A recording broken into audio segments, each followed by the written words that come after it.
Ramya? Yes, ma'am. I think we could just start. No, water is still not Papa. in. I'm talking to him. Okay. Then we'll start. We can, yeah, Yeah. he Yes. can do it at the last time. Yes. Anyway, we're going to start with Tara, and Yeah. then if Walter is in, he can Okay. carry forward. All right. Okay. Archana? Yes, ma'am. Yeah. Please start. Can we start? Yes. All right. We're both looking at the same moon in the same world. We're connected to reality by the same line. All I have to do is quietly draw it towards me, says Haruki Murakami, a Japanese writer. We've all come together today to draw the moon towards us, to brighten our nights with stories, to revel in the Japanese art and all of the future is a story. A story either lived, a story in the making, or a story yet to be made. One of ACEnovation's most exciting endeavors for the past year has been the World Storytelling Championship in 2021. It was a resounding success with around 33,200 plus registrations, 400 judges, 6 continents, and 2 knockout rounds with 6 categories of intense competition across all ages. We're bringing the championship back this year with a bigger and grander global stage for storytelling. ACEnovation is a team of makers, thinkers, and creators. And we're extremely delighted to share today's storytelling webinar with the makers, thinkers, and creators of our nation, our beloved teachers. Every story of ours is incomplete without those who have played an important role in shaping it. Every life story includes you, the molders and architects of our lives. Ace is happy to give you all a big hearty welcome into our family today. Welcome, or as the Japanese call it, Yokosa. The land that gave us beautiful cherry blossoms has given us this enthralling art of storytelling, Kamishibai. Kamishibai is a part of long Asian picture storytelling tradition, and though uniquely Japanese, these stories are immediately loved by any child lucky enough to hear them. And in our case, all of us today. It evolved from a form of itinerant street storytelling art, which was popular throughout Japan in the 1950s. In this international webinar, it is our greatest pleasure to bring our story cards with brilliant and lively narrators to everyone present here with us today. To present the welcome address for today, I'd like to invite Dr. T. Shivashakti Rajamal, Assistant Professor and Coordinator, Center for Capacity Building Programs for School Teachers, TNTEU Chennai. Welcome, ma'am. The stage is yours. Thank you, ma'am.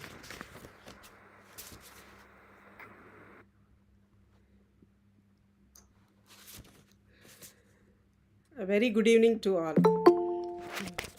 It's a moment of great privilege and honor for me to extend a hearty welcome to all of you today at this memorable event of one-day international webinar on Japanese storytelling Artform Kamishibai for teachers.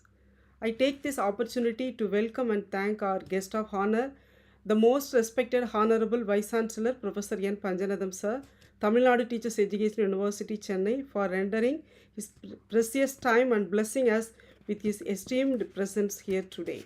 I feel very happy for your presence, and on behalf of the organizing team of Center for Capacity Building Programs for School Teachers, Tamil Nadu Teachers Education University, Chennai, and ACEnovation Private Limited, Singapore, and Indian Kamishibai Association, IKU, and everyone's present, I welcome you, sir, with all my pleasant greetings.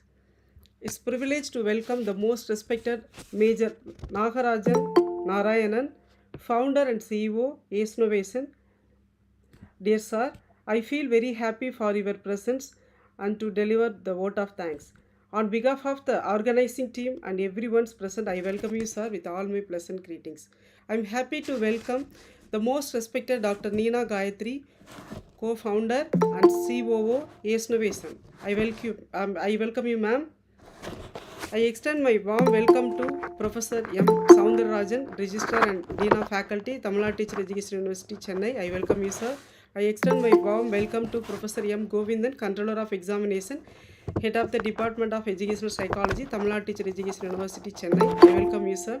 I feel very honored and it's a glorious moment to extend my warm welcome to today's eminent resource persons, Miss Tara Kamishibai, storyteller, visual artist and writer, and Mr. Walter, co-founder of Writer Out Loud, actor, singer, and Kamishibai storyteller, and Miss Ramya Srinidhi, Kamishibai storyteller, founder of Indian Kamishibai Association, co-founder of Katha Corner, World Storytelling Champion 2021, first runner-up. I welcome you all the resource person for this international webinar with all my pleasant greetings.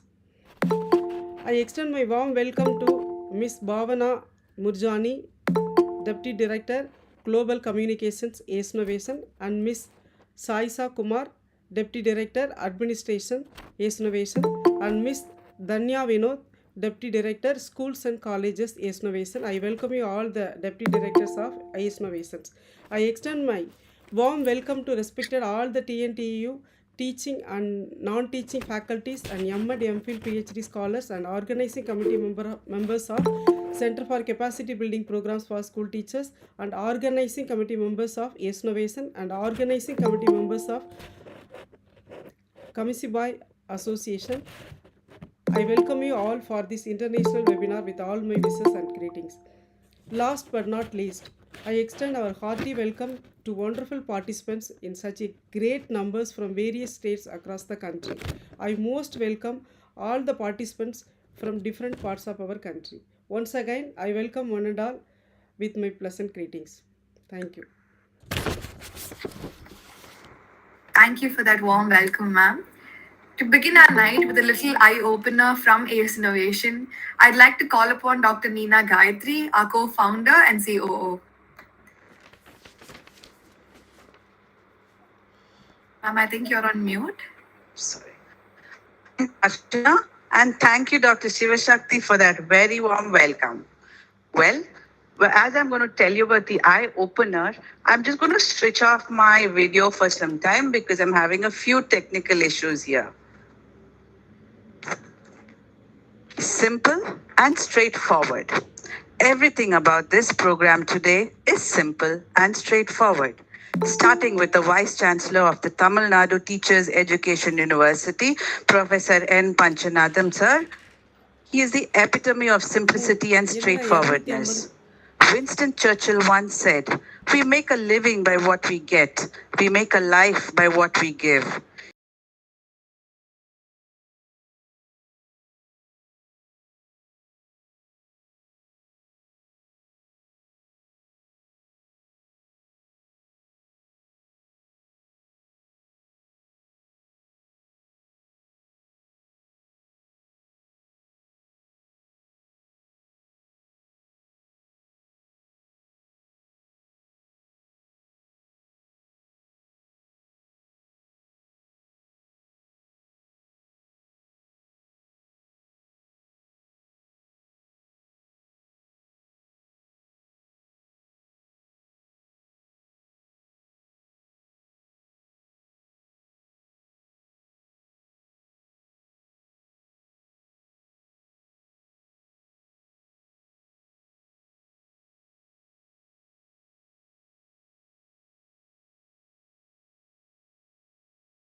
rule the world. ACEnovation enables all of you to rule the world. We launched today the TWSTC 2022, which we call TWIST, Teachers World Storytelling Championship 2022. Open to teachers from primary to university and beyond. 4 categories in the arts, sciences, humanities, and the general category. I repeat, the Teachers World Storytelling Championship 2022, that's TWIST 2022, open to teachers from primary to university and beyond. 4 categories, arts, sciences, humanities, and general. You just have to go to our website and register. And why this TWIST 2022? Through TWIST, we create a repository of stories and hand over this to the Tamil Nadu Teacher Education University to enable scores of teachers around the world to use the stories that have been told. A twist in the world of education. TWSTC 2022. And the prize money, my dear, 10,000. That's 7,50,000 rupees. Teachers, we are the powerhouses of the world. Let us together power the change and make that difference. Simple and straight. Thank you.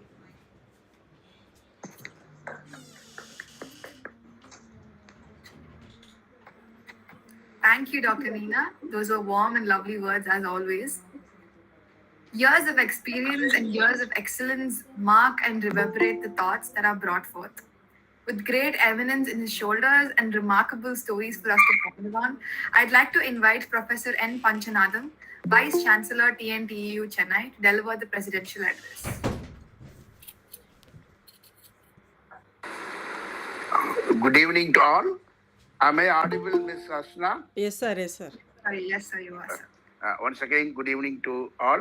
Most respected and very eminent leader, Major Narayanan, and other respected and personalities having taken leadership for this program, like Dr. Shivashakti, Dr. Neena Gayatri, Madam Bhavana, Tara, Kumar, Walter, Vinod, Ramya, Archana, our Subramaniam sir, very alike participants, respected participants, wonderful participants investing time to learn more and more, particularly on stories, storytelling and story listening.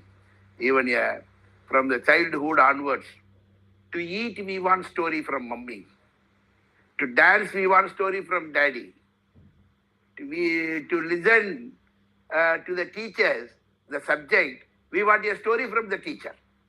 So everywhere story. I came to know there is a book called Deathbed. People who are just nearing the death. There, a nurse made an interview, and there also, he or she, at the age of maybe 90, 95, 100, nearing death, there also, what do you want?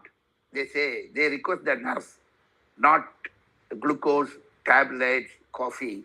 They want the nurse to tell the story. So, from birth to death, story is really interesting. Listening to story is very interesting. And it gives not only happiness to all of us, but also gives lot of values, messages. So in that way, but I tell, I just on behalf of all the participants appreciate ACEnovation, empowering people. Most of their programs, you see that the ultimate purpose is to empower people. We need to empower. India has got to 1.38 billion people out of 1.38 billion people, around 22%, which is around 30 crores, which is equivalent to 3 times the population of France and a European country. Even we do not know to write our names, read. Even today, to go to bus stand, somebody is calling us to read the name of the place where the bus goes. Chennai, whether it goes to Chennai, Pondicherry, please read and tell.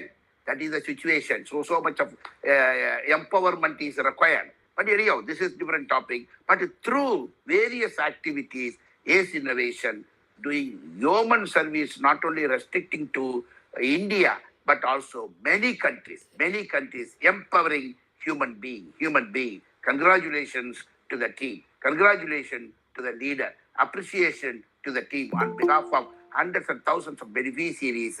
I convey our respect, appreciation, congratulations to ACEnovation and its leadership, those who are occupying leadership. Similarly, Center for Capacity Building, Sivasakti Madam, who has conducted hundreds of programs, and many programs are world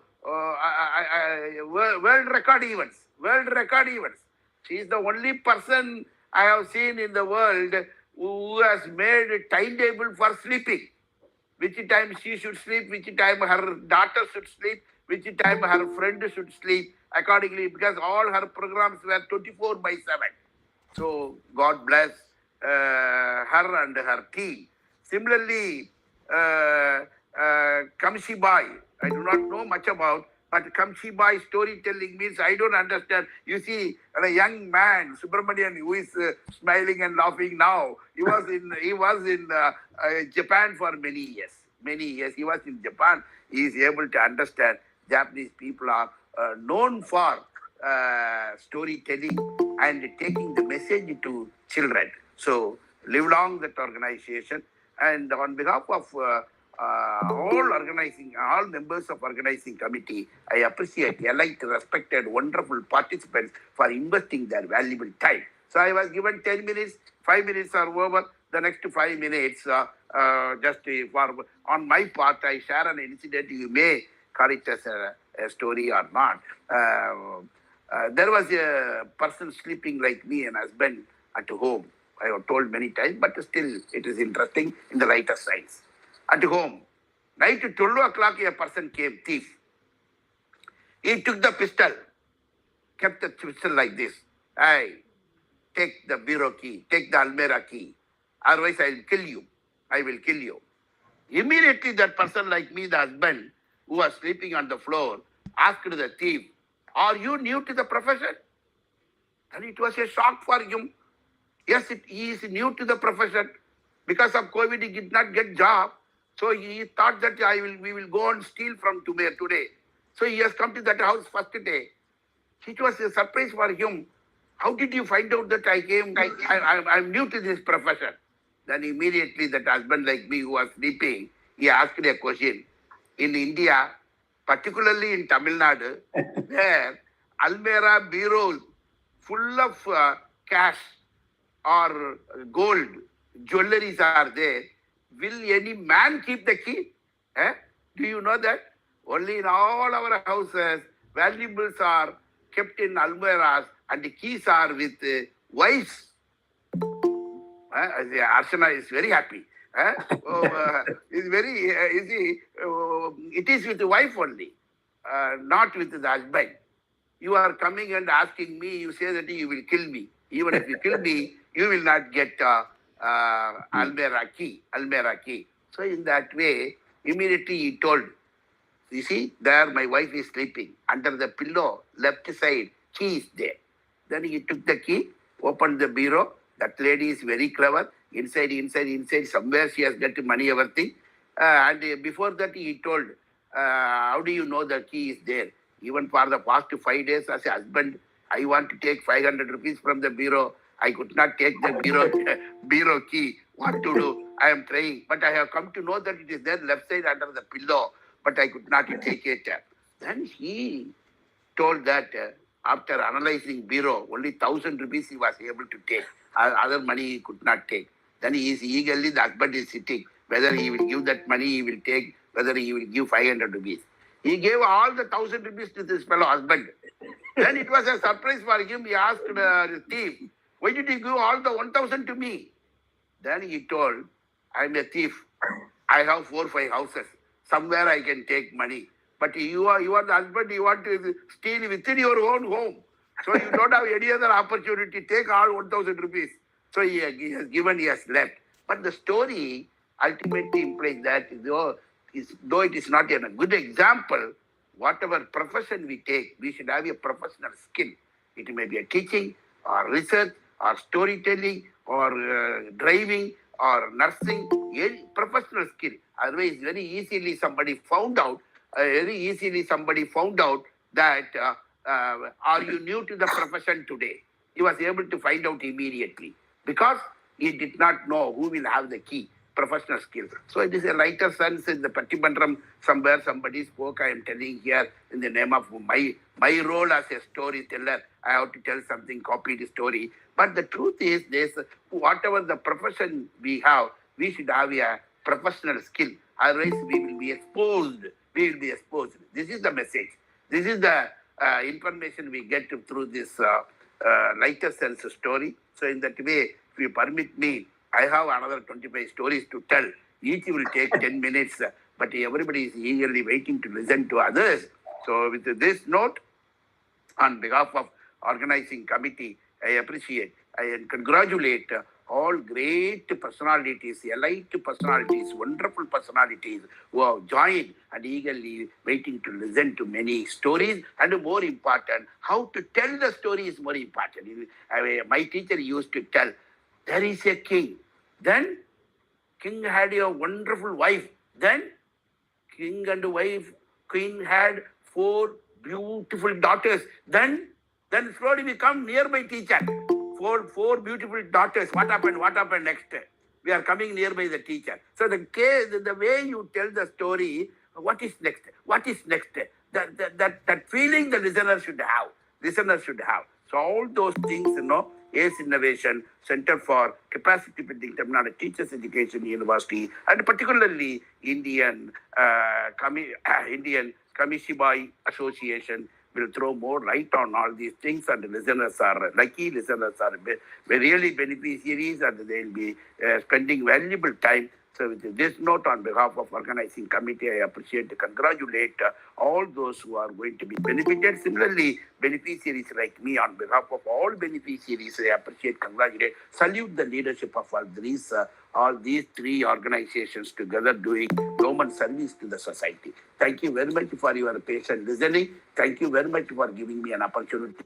God bless all the teachers. Thank you. Thank you, sir. Thank you very much. Thank you, sir. Thank you, sir. Thank you, sir. Thank you so much, sir. Thank you very much, sir. Thank you. Thank you for those enriching words, sir. I'm sure we all took away crucial thoughts of professionalism from your address today, and we're grateful for all the acknowledgements that you've given us. We've reached And the it's Archana, 1 minute. And thank you for taking off your time, sir. In spite of your busy schedule, many vice chancellors do not do that. Thank you so very much. ACEnovation is always honored, and we're really very, very thankful. Maybe you want to say something? It's my pleasure. Sincere thanks to all of you. I take this opportunity to welcome all of you to Tamil Nadu Teachers Education University, which has got around 700 colleges affiliated. We all will work together to disseminate knowledge and create knowledge. Thank you. Thank you, sir. Thank you, sir. You never fail to excite us with your wonderful stories. Yes. Looking forward. Thank you. Thank you, sir. Yes, Archana. We've reached the most exciting part of the night, where our ears and minds earn their peace by dwelling in the storytelling art form of Kamishibai. To set this train of stories in motion with her beautiful words, we have Ms. Tara McGowan. I'd like to call upon Ms. Bhavna Murjani, Deputy Director of Global Communications, ACEnovation, to introduce our first resource person for the night. Thank you, Harshana. A very good day to one and all once again. It gives me so much joy to introduce our speaker for the day, Tara McGowan, all the way from USA. She is beautiful, she is intelligent, she is talented with a heart of gold. Tara indulges in all forms of picture storytelling. She has a very close connection with Japan, Japanese storytelling, the culture, the language, the music, the artwork. Her mesmerizing style will take you on a journey to Japan. So do not feel surprised if you feel a sudden craving of sushi tonight. She conducts Kamishibai workshops and presentations in various settings like schools, libraries, and museums. She accelerated across the geographies through Japanese storytelling. Anything on Kamishibai, it's Tara. Tara, this lovely lady, not only has the gift of the gab, but a writer's wrist as well. She writes and publishes too. In 2010, she published The Kamishibai Classroom to engage multiple literacies through the art of paper theatre. She received her doctorate in literacy education at the University of Pennsylvania, and in 2015, she published her second book, Performing Kamishibai, which is about an emerging new literacy for a global audience. She has presented about Kamishibai at the American Educational Research Association, the International Reading Association, and the Literacy Research Association. She is a proud recipient of the Hyoshigi Award from the Center for Research on Japanese Children's Culture in 2017 Tokyo for spreading the art of Kamishibai outside Japan. Come, let us listen to what she has in store for us today. We are indeed very lucky to have you with us, Tara. I now hand over this session to you. Thank you. Thank you very much. It's a pleasure to be here and to see so many wonderful people. I can't see all of you, but I will do my best. Kamishibai is an interactive art form. So when you're out on the street or in the classroom, you really want to bring the audience into the art stuff. And that is the only part of being online that makes it a little difficult to perform Kamishibai, but I'll try to give you a sense of that interaction with my stories today. First of all, I would like to share with you a book by Alan Say. Some of you may have seen this, called Tamitsubai Man. And this is the view of the Kamishibai street performance artist that many people know about. You see that he sold candy to the children before the performance, and then he would tell stories to them. And you may notice from this too that the stage they used in the old days had no doors on it. So there are different kinds of stages. The reason the street performer didn't use doors on the stage was because it was on the back of his bicycle, but also because that allowed him to interact with the children more closely. So I recommend this picture book to you about the history of the Tamitsubai street performance art.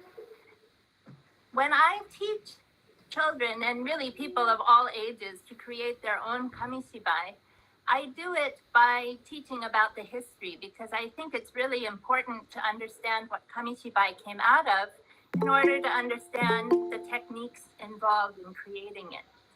So before the Kamishibai you just saw in the stage on the back of the bicycle came into being, that was around 1930, there was another form of Kamishibai.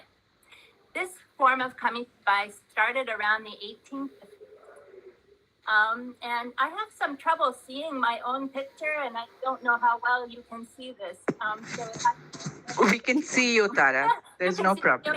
Yeah, all right, we can. I can't quite see myself. But anyway, this is what would have been called a Kamishibai. It would have been performed in front of a dark curtain, so I'm wearing dark clothing. And if you look closely at it, and I move it very quickly, what happens? A beautiful woman turned into what's called a rokurokubi ghost. Okay, so this was an early Tachie Kamishibai. This is another early Kamishibai of a samurai warrior. And when I pull it very quickly, it looks like he's drawn his sword. I have another sketch from about the 1920s. Here again, we have a little ninja warrior who's pulling his sword. And you can see that there is a wolf coming toward him. And when the wolf attacks, he quickly draws his sword, slashes the wolf. The wolf is cut in two and falls down dead. Okay?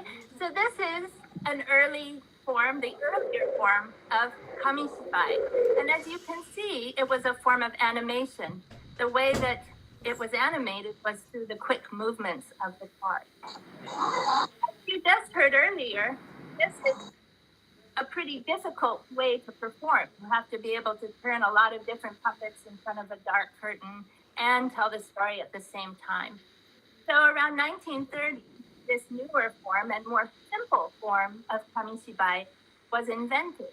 But I wanted to show you the earlier form of Kamishibai because you will see from this story I'm about to tell you that that form of animation, the way the images move inside the stage, is still the same, even with this form of Kamishibai. And in this story in particular, I want you to notice how the technique of the puppet that I just showed you, the Tachiya Kamishibai, is used in this story. So the story I'm about to tell you is by the artist Futamata Eigoro. And I had the good fortune of studying with him, so I can tell you a little bit about how he thinks about Kamishibai and how he thinks about his picture book, because he works with both art forms. Now you'll notice that I have a curtain in my stage. Many people in Japan will start with the stage closed and open the doors as a way to start their story. But there are a lot of other people in Japan who like to use curtains and make it more like a theater. Now this particular curtain you will see a lot with the black, orange, and green stripes, because this is from the traditional kabuki theater, the large theaters in Japan. You can go and you will see a curtain just like this. So a lot of storytellers of Kamishibai like to use this curtain because it's the sense of being in a big theater. 1 litre தயிர் இருக்கா 6 litre 2 கொடுங்க. The other part of the Kamishibai performance that makes it feel like a big theater performance are these Hyoshigi, wooden clappers. Now, in the street performance art, these were used in a lot of different ways. The storyteller would call the children by clapping these together and saying, Kamishibai no hajimari, hajimari. Kamishibai is about to begin. Another way they are used is like in the big theater. So if you went to a kabuki theater in Japan, you would see this big curtain, much bigger version of this same curtain. And then there would be a rhythm to start the story. It starts out slowly and gets faster and faster. And then with one final clap, that's when you would open the curtain. So if I were doing a workshop, an interactive workshop with a live audience, I would have a volunteer do that rhythm for me so I could open the curtain. But since I don't have someone here, I'll have to do it myself. So let me think. If I am going to tell you this story, I need to remind everybody, and you may know this already, that most people in Japan are Buddhist. So this story takes place in a Buddhist temple and a little boy who is studying to be a priest. So this story is by Futamata Eigoro.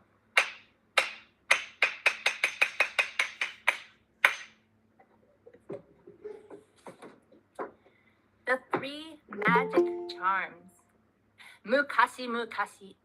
A long time ago, there lived a little boy.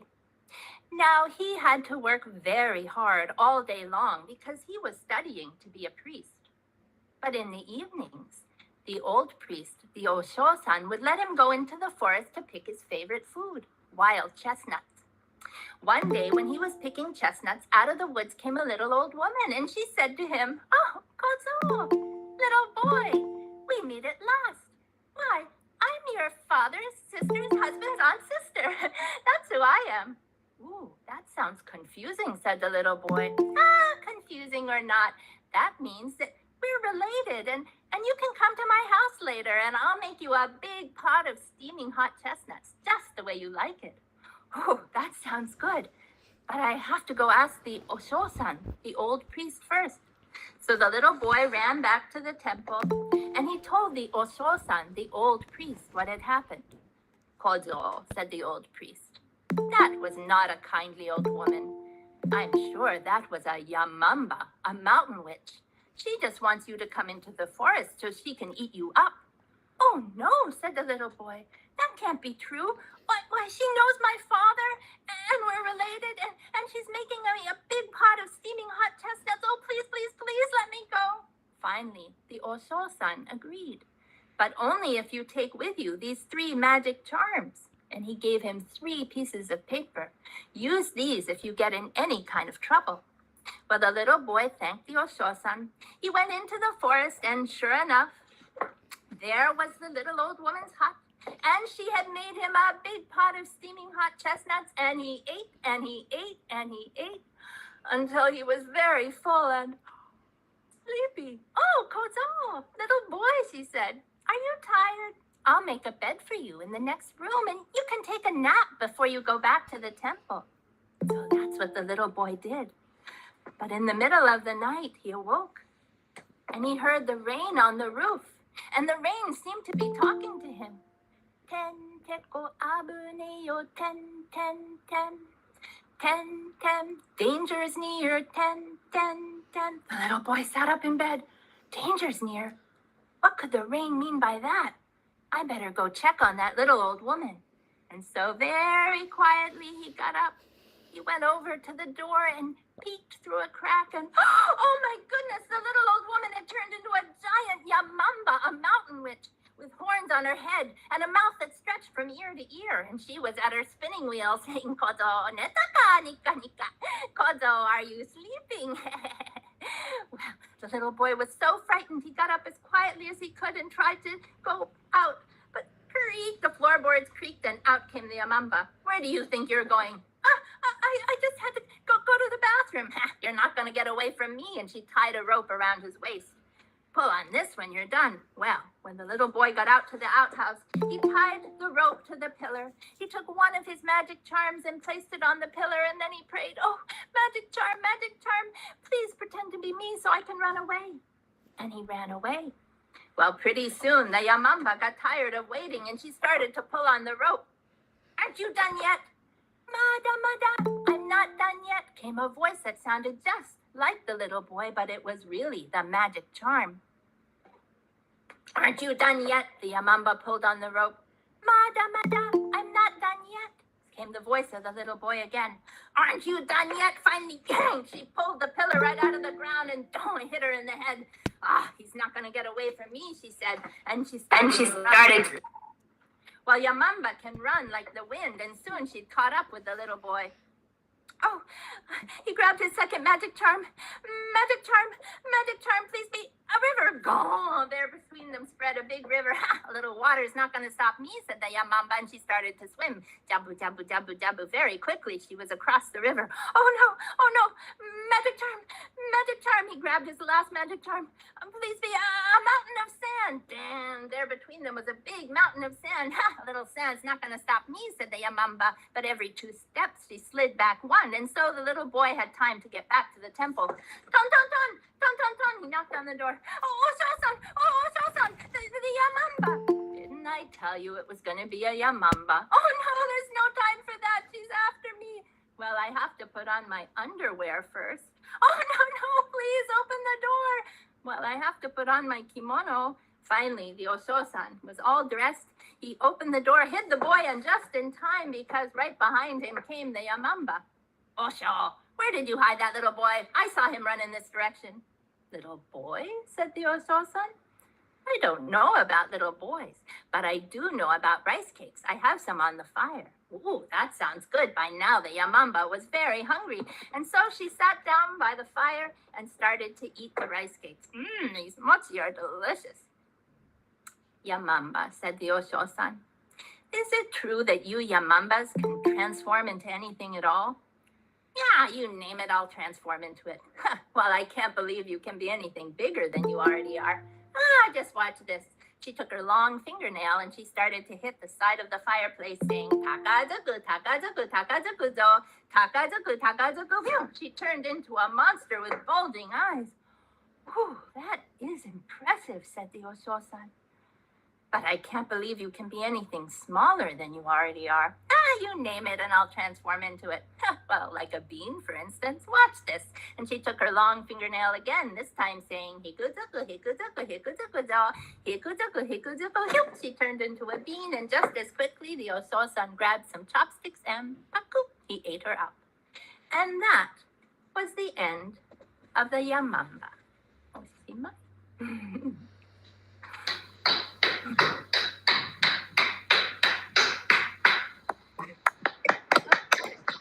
Thank you. So One of the advantages of using a curtain like this is you don't have to keep closing and opening the doors between stories, which I find a little troublesome.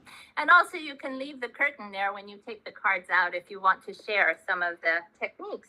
So one of the techniques I wanted you to notice, and normally I would have the students tell me where these techniques are, but since we are such a big audience, I will go ahead and tell you what they are myself.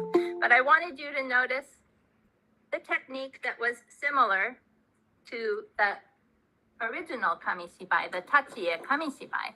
So if we look at the technique that this artist used here, we have the Yamamba, and if I pull the card very quickly, it looks like she turned into the monster. Now, the size of the stage is the same, but the monster looks much bigger. That's because the artist made the Osho-san, the priest, smaller. As you can see when you, I don't know if you can see, but if I compare the two, here's the Osho-san here, and here's the Osho-san here. So the way the artist used scale made the monster look even bigger. But this technique only works like the technique with the puppet that I showed you earlier if you do it quickly. If I do this as a slow pull, it's not going to look like a transformation. And again, if I pull this card and do it very quickly, you can see that the transformation looks like it occurs because this monster and the bean are in the same place on the card. So that's another aspect of that technique that's important. And children love this technique because they can do all kinds of transformations. So that's always a fun technique to start with. The other thing that I do in my first workshops with children and really people of all ages is to spend a little time looking at a picture book, also by the same artist, Futamata Eigoro. You can see this is a similar story starting out in the woods. But you can also see that there's a lot more going on. There are little birds and bugs and flowers. He has to find room for the text. He has to make sure that nothing important is happening at the center of the book because this is where the gutter is, right? So when you think about creating a Kamishibai, it's very different from a picture book. If you look here at that scene at the very beginning, you'll see that, first of all, the main characters are very bold, but the background is subdued because he doesn't want anybody to focus too much on the background. One of my favorite examples of this is where he has a little boy in the house. There are no details in the house other than the little boy because that's the part he really wants people to be focused on. That's where the emotion of the story is happening. So with Kamishibai, you want to put the most important things right at the center of the card for people to notice right away.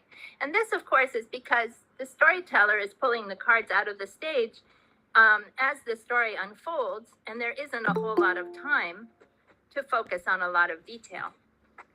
The other aspect that you will have noticed that's different is, at least with the Kamishibai stage we have here, it only opens on one side. So you have to make sure that the character is running in the right direction, okay? If the artist made a mistake and we pulled it this way, it would look like a movie in reverse, right? So these are all the basics of Kamishibai that I start by explaining. And once we have made it clear that Kamishibai is very different from a picture book, the next workshop I do is to talk about what Kamishibai is similar to that the children are familiar with. So the next story I'm going to tell will give you some sense of what that is. Normally I would have the audience guess, but I think as you watch this, you can think about what this Kamishibai reminds you of.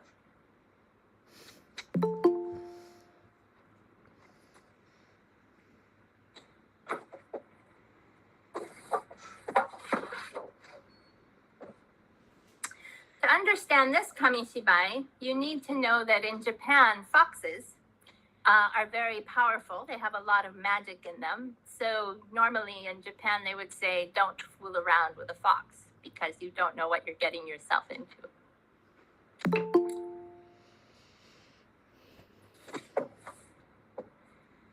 The Old Man and the Fox. Mukashi mukashi. A long time ago, there lived an old man who liked nothing better than to play practical jokes. One day, when he was on his way into the village, he went up to the top of a hill where there was one lone pine tree, and at the bottom of that tree, what did he see fast asleep? Why, it was a little fox. Oh, isn't she sweet? I'll just have to go and play a trick on her. So very quietly, he went up to the fox. He put his hand to his mouth like this, right next to her ear, and he went, wah, yeah, gong, gong, gong, yeah. The fox jumped up in surprise. That was very good. That was very funny, the old man said. And so, very pleased with himself, he went on into the village. Well, later that day, he was climbing up that same hill where there was one lone pine tree, and he was still very pleased with himself because he thought, at this rate, I'll get home before dark. But when he got to the top of the hill, suddenly, it got dark, and in the distance he saw, da-dang, bong, ding, ga-da-dee. Da-dang, bong, ding, ga-da-dee. Oh no, it's a funeral procession, he said. I'll just hide up in the tree so nobody notices me. And the procession got closer. Da-dang, bong, ding, ga-da-dee. Da-dang, bong, ding, ga-da-dee. Oh no, suddenly, zaku, zaku, zaku, zaku, zaku, zaku. They started digging the hole right at the bottom of the tree. Oh, this is creepy, the old man said. What's going on? And suddenly, the men disappeared and gada gada, the lid of the coffin moved. And a hand came out. Oh no, the old man was frightened and started to climb up the tree, but gada gada, the lid came off and out came the ghost. Old man, she said, I know you're up there. Oh, he was terrified. He went higher and higher in the tree, but the ghost's arm stretched higher and higher until it came close to him. He was up at the highest branch, and he couldn't go any further, but her hand got closer and closer. Oh, don't touch me. Don't touch me, he said, but she grabbed his ankle, and her hand was cold. Oh, let go, he struggled. Let go, and suddenly, he fell from the tree and thud, he fell to the ground. When he came to and looked around, it was light. It was daytime, and in the distance he saw the little fox was running away. And that was how the fox tricked the old man. Oshimai. So this is another ghost story. As you can tell from way back, Kamishibai and ghost stories go well together. This is your typical Japanese ghost with a little triangle on her head. And the reason for that is that in Japan, they believe in reincarnation. So the little triangle you see on ghosts' heads is actually a baby hat to make sure that they come into the next world as a human baby. So here she is, and she's reaching up the tree. Now, this is the part of the story I wanted you to focus on, because as you can see from this card to the next, he's getting bigger, right? You can see that the old man is getting bigger, the hand is getting closer, and then on the third card, we see that it's zoomed in all the way to his ankle, and all we see is the hand and the ankle. Now, this zooming in technique is sometimes used in picture books, but not to this degree. This is something you would see in movies. So it's really important to understand that Kamishibai is, especially this format of Kamishibai, is like creating your own little miniature movie. So you want to be sure that you zoom in on climactic moments. This is the climax of the story, right? And then once it's resolved, he pulls back and you see him at the very end, more normal size. We pull back to see the fox. So these are all techniques that children can use when they create their own stories to build suspense. I think someone mentioned earlier how important it is to know how to build suspense into a story. So this is a very familiar sort of narrative structure that you see the world over. This is an example that was created by Takahashi Gozan, who was one of the early Kamishibai, educational Kamishibai advocates. So he has here the beginning of the story, and in the beginning there's some sort of problem that ignites it, gets it going, and then you have a few peaks along the way. Usually with a folk tale, you have like 2 or 3 peaks up to the climax, and then the resolution. So I like to use this fox story to teach this narrative structure because it's very clear. You know, it's actually literally he's climbing up the tree, and each time she gets closer to him is another peak in the story until she grabs his leg and then he falls. So it's a really easy way for children to grasp this idea. I find Kamishibai to be a uniquely, really wonderful tool for teaching how to build suspense up to a climax, excuse me, because one of the most difficult things to teach children and really people of all ages with writing is how to disclose information a little bit at a time, right? And the wonderful thing about Kamishibai is you have these cards that allows you to disclose a little bit of information at a time and think about how to do that. So the way that you pull the cards out, how much you cover, how much you show, that is really where the techniques for building up suspense happen. The next story I'm going to show you. Okay. This is one story I created to just make this idea simple for children, some of the basic techniques that we've talked about. This story is also fun because I've added something called a shikake, or a movable, which kids get very excited about. And this is a very brief story that's just I use as a model. The Great Snake Mistake. Not so long ago, there lived a snake. Now this snake was so big that he thought he was the biggest, the most beautiful, the most amazing snake in the whole world. And so he went around bragging about it. But to tell the truth, he wasn't sure. He decided to travel around the world to find out. First, he traveled over the land. Where do you think this is? It's the Great Wall of China. Then he traveled over the sea. You all know where that is. Until one day, as he was going along, he saw a snake that looked just like him. Oh no, what do you think he did? Kaboom! He bit down, only to find out that he was indeed the biggest snake in the whole world. So this story shows several of the important techniques that I was sharing with you. First of all, if you have a main character, you want it to be consistent over many, many cards. The other thing is you want to make sure, if you have a background like this, that it's immediately recognizable. So whoever sees this knows it's the Great Wall of China. I didn't have to put a lot of detail there. Everybody knows it's And then again, at the climax of the story, I zoom in so that when you pull back again, pull back, you can have a very different perspective on the scene. Okay, so this is a technique that is very helpful to give children sort of a way to focus in on how they're going to do their climax. And the next part is to help them figure out how to create the peaks up to the climax. You will have noticed a technique in the first story that this artist uses beautifully to get straight. The next story I'm going to tell is one of the most famous from oral history in Japan. So you may have heard this story, but I want you to really look at how this artist uses techniques to build suspense in this story. I will do this.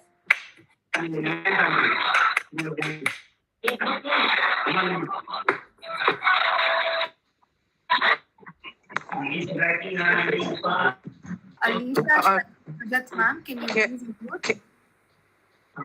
No, doctor. Can you remove the person? Yes. Can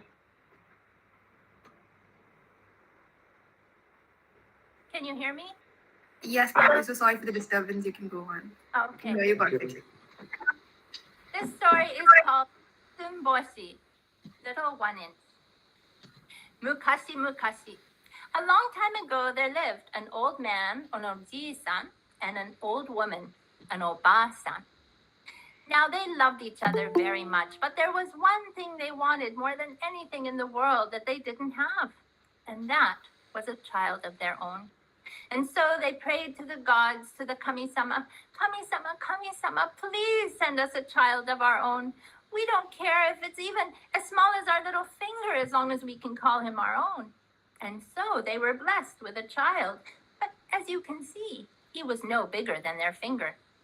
Well, they called him Isumboshi, Little 1-inch. And the little old woman made special clothes for him and a special bed. But the months went by and Isumboshi didn't grow. Hey, little shrimp, little 1-inch, when are you gonna grow? The boys in the town teased him. He may be small, but he's just as smart as any of you, the old woman scolded. And it was true. Isumboshi was a very bright little boy. One day he called to the old man and the old woman, Oji-san, Oba-san, can you bring me a needle and a piece of straw, a bowl and a chopstick?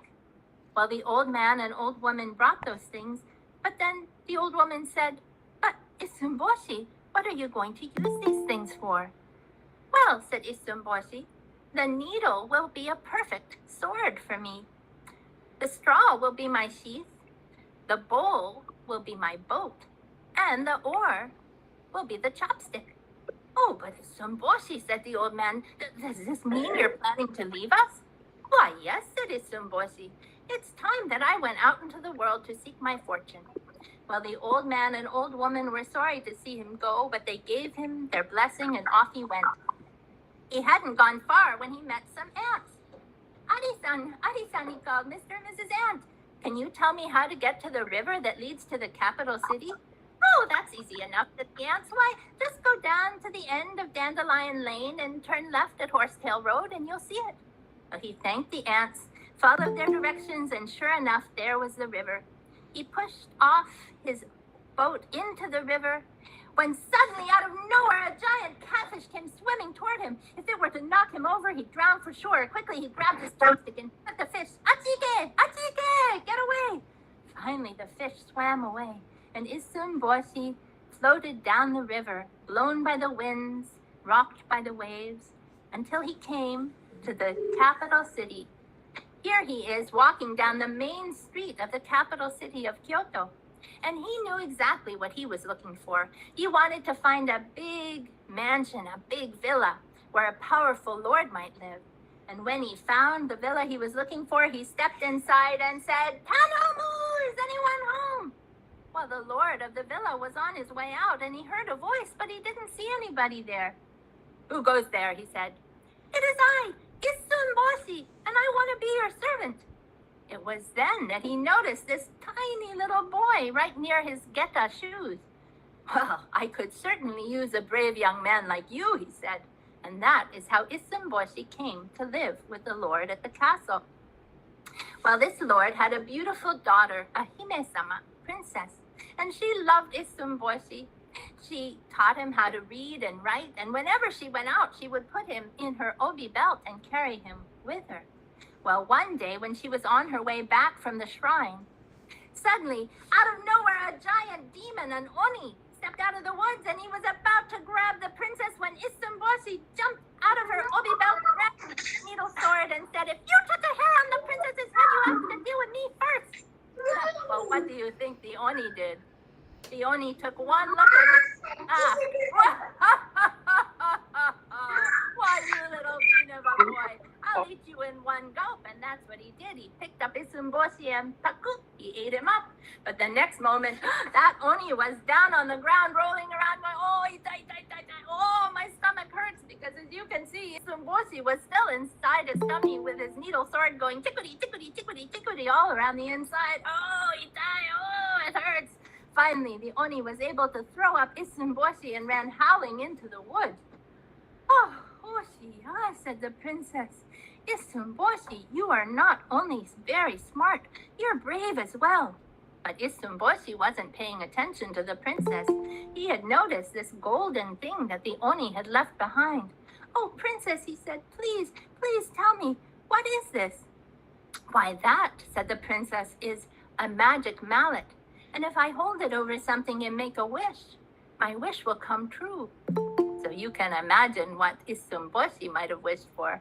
Oh, princess, please hold it over me and wish that I be big. And so the princess picked up the magic mallet and she held it over Isumboshi and she said, and you can help her, "O kikunare." Can you all say that? "O kikunare. Oh, kikunare, get bigger." And there before her stood a handsome, tall young man with a needle sword. And so the princess and Isumboshi were married. And the old man and the old woman came to live with them. And they lived happily ever after. Meditashi oshimai. So this is a very popular story. I think very empowering for children. But I love the way the artist uses certain techniques to build suspense. And these are some of the techniques. There are many different kinds of visual techniques, but this is especially good for building suspense when you have a card here and then you only do a halfway pull and you don't know what's coming behind it, right? So he pushed his boat off into the water and out of nowhere. Then you can really surprise people, right? Very So that's nice fun. presentation. Very Now, nice presentation. If I Thank did you, it thank you. slowly, there would be no surprise. So learning the techniques for pulling the cards out of the stage are very important. Another great example of that, of course, is with the princess coming home, and suddenly out of nowhere, the demon shows up. If I just pulled it like this, there would be no surprise, and you would just say, and they had a conversation, right? It was not like, suddenly out of the woods. And my favorite example of this, and I think this is really brilliant, is the artist has her pick up the magic mallet. He makes us assume that there's a little Isumboshi there. So, of course, he doesn't draw that little Isumboshi. That's what we are assuming. He lets the audience assume that. And when we pull the card, it's like the transformation that I showed you in the cards earlier.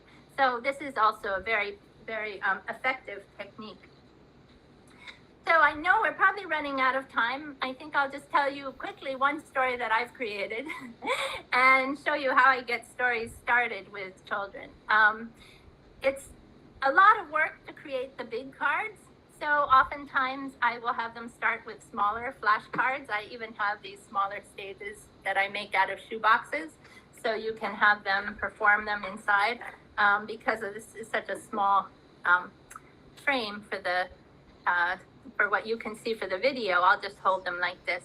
But I want them, first of all, to realize that Kamishibai is animation. You want to think about movement and how to make movement seem to happen from one card to the next. So even if they only have one or two cards, I ask them to perform it. So in this case, we have this crow flying along. He has a bug in his mouth. And so I'll ask them, okay, what sound would this make? So in Japanese, it would be pata, pata, pata, pata. Japanese has a lot of really great onomatopoetic expressions. In English, they might say thwap, thwap, thwap, thwap. He's flying along and gulp. He lands on the branch and swallows the bug. Or pata, pata, pata, he could be flying along and pew, pew, pew, pew. He could be feeding his babies, right? That's another option. Or pata, pata, pata, he could be flying along and he could hit an electric wire. Okay, so I come up with these three options to show children that they don't have to just have one idea. You know, you can come up with lots of different ideas, and maybe you'll use more than one of those ideas in the story you come up with.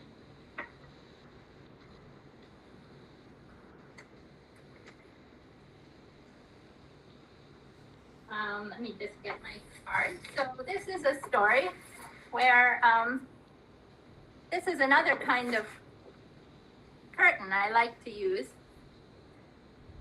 Some storytellers create stories where they have like a key or some sort of shape, and then they have the students guess what the story is going to be about. So since I just showed you those cards, you know that it's a crow. But if I kind of move this around and have the children guess, they can figure out what the main character, what the story might be about. So this story I call Crowley's Comeback. Did you know that crows are the monkeys of the bird world? That's because they're so good at mimicking. Once there was a crow that was particularly good at mimicking. His name was Crowley. He wanted to learn how to talk like a human, and that meant he had to go near them. One day he saw his chance.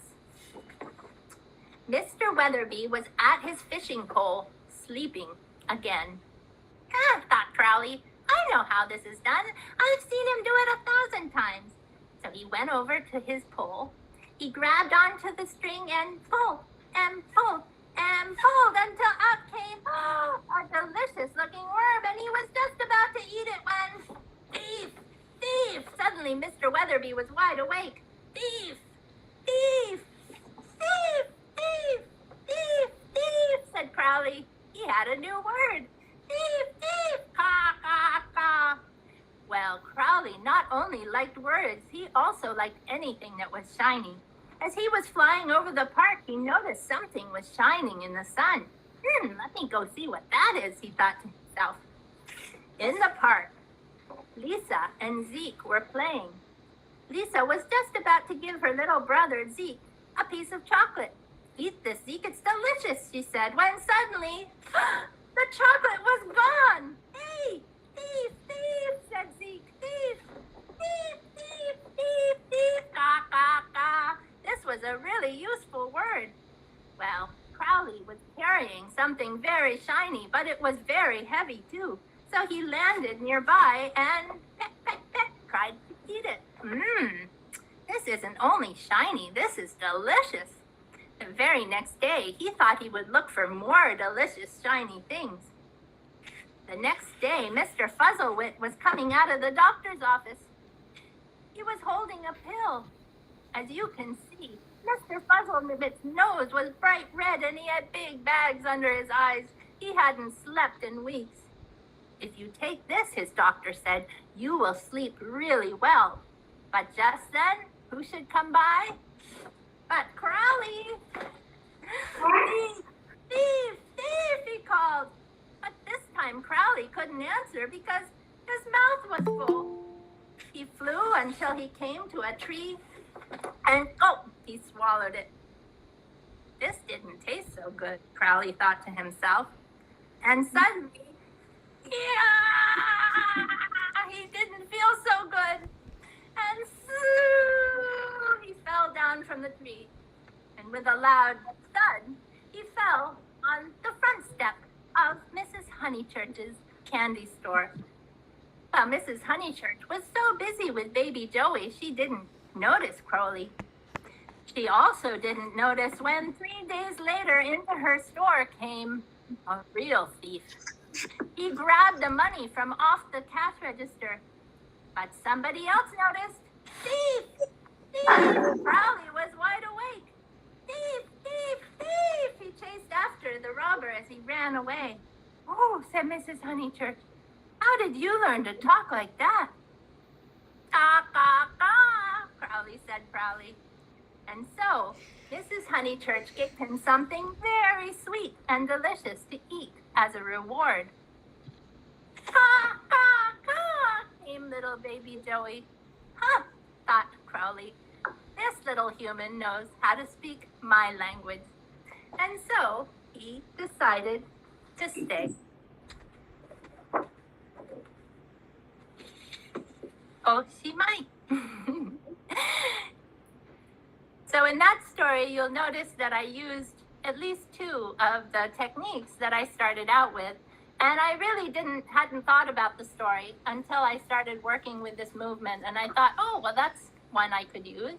And you'll notice that I sort of combined that one with this one because the children liked it so much, but I turned it upside down as he's falling from the So thank you for listening. I know we have two other wonderful performers, so I will look forward to your questions at the end if you have any.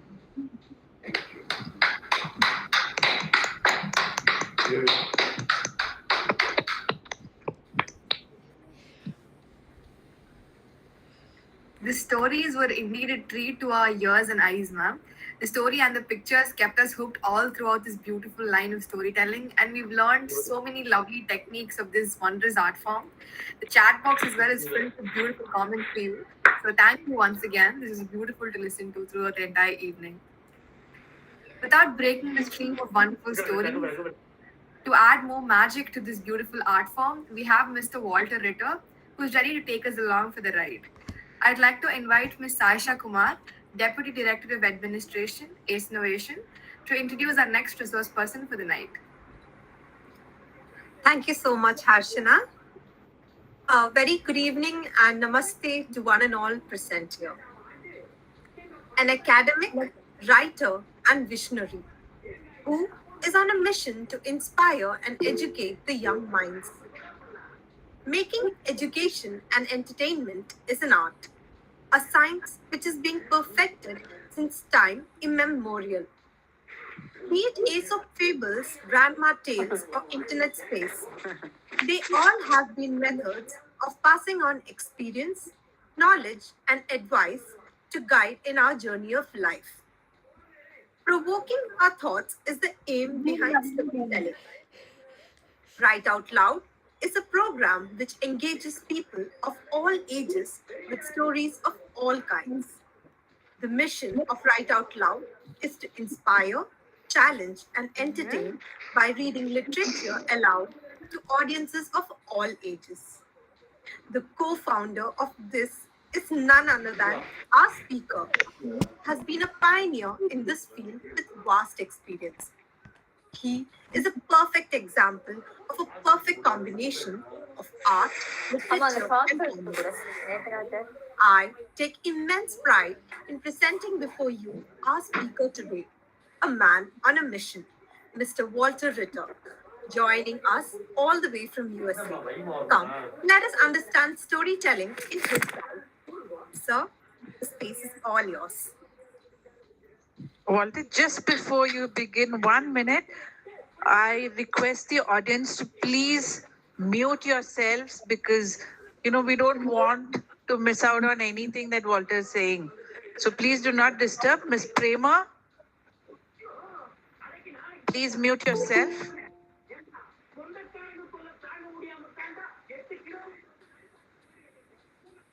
Thank you. Yes, Walter. It's all yours. Good morning. That's it. It's morning here in San Diego. And greetings, San Diego. I guess in truth, I'm not in San Diego. I'm in Palm Springs this morning. At any rate, I'm here to tell you a story and possibly tell you a little bit about my own experiences as a newly minted Kamishibai rock or Kamishibai man. But first, let's go straight to a story. This story is a little unlike what's called Told Already by Tara. It's rather new. It was created, illustrated, and written by Yumi Izuyama in 2020. I'll tell you more about Yumi afterwards.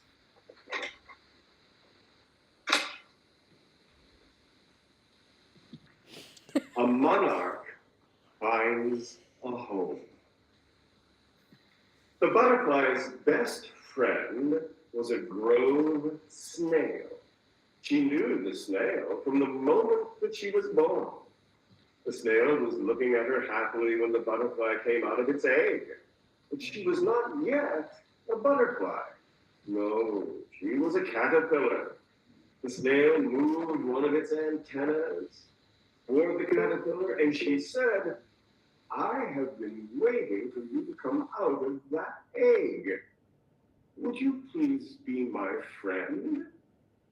And the butterfly that had just been born as a caterpillar said to the snail, oh, sure, but I would really like to eat something first. I'm very, very hungry. Are there some leaves that I could have? And indeed, there were many. And as a caterpillar, the butterfly was always very hungry. The snail was good-natured and patient, and she happily waited for the friend to eat as many leaves as she wanted. After the caterpillar ate loads of leaves and was very full, she felt sleepy all of a sudden. So she made a chrysalis. There's a chrysalis. It's a little bit like a house for a caterpillar. And she and the snail went to sleep. The snail went inside her shell, and both slept for a long time. After 21 days, in fact, the caterpillar came out of its chrysalis. And to the snail's great surprise, her friend, the caterpillar, had turned into a butterfly. When the butterfly first came out of the chrysalis, she felt a little wet. So she just waited for a gentle breeze to come by, and it dried her wings. Then she moved her wings slowly, and all of a sudden her body began to lift up into the air, and soon she was flying. How joyful and carefree to be flying in the air. Until then, the two friends only crawled together very slowly from one leaf to another, being careful not to fall. But now, the caterpillar was a butterfly and could fly and travel from plant to plant with ease. The butterfly went from one flower to another. She enjoyed the nectar from the flowers. It was a new and exciting experience for her. She didn't stay still, but she flew around. But she made sure not to go too far from her friend, the snail. She was, after all, her best friend. The butterfly had never been out of her sight before. But after a while, the butterfly started to feel bored. If she stayed close to the snail, she couldn't really fly freely from one flower to another, and let alone visit other parts of the park or of the city. The good-natured snail noticed the butterfly's restless feelings and said, "You have wings now. There's no reason for you to just stay put here with me. Go explore other places. Why, maybe you'll find new flowers with delicious nectars for you to drink." The butterfly asked very quietly, "Are you sure you won't mind?" "Oh, no, of course not," explained the snail cheerfully. And with no hesitation, she said, "Go, go." So, with her friend's approval, the butterfly took off. And as she flew from the field of milkweed, she saw a big, tall tree with a hole in it. When she peeked inside, there was a sleeping owl. Well, the owl's color was so similar to the colors of the tree that at first she barely saw him and almost missed him.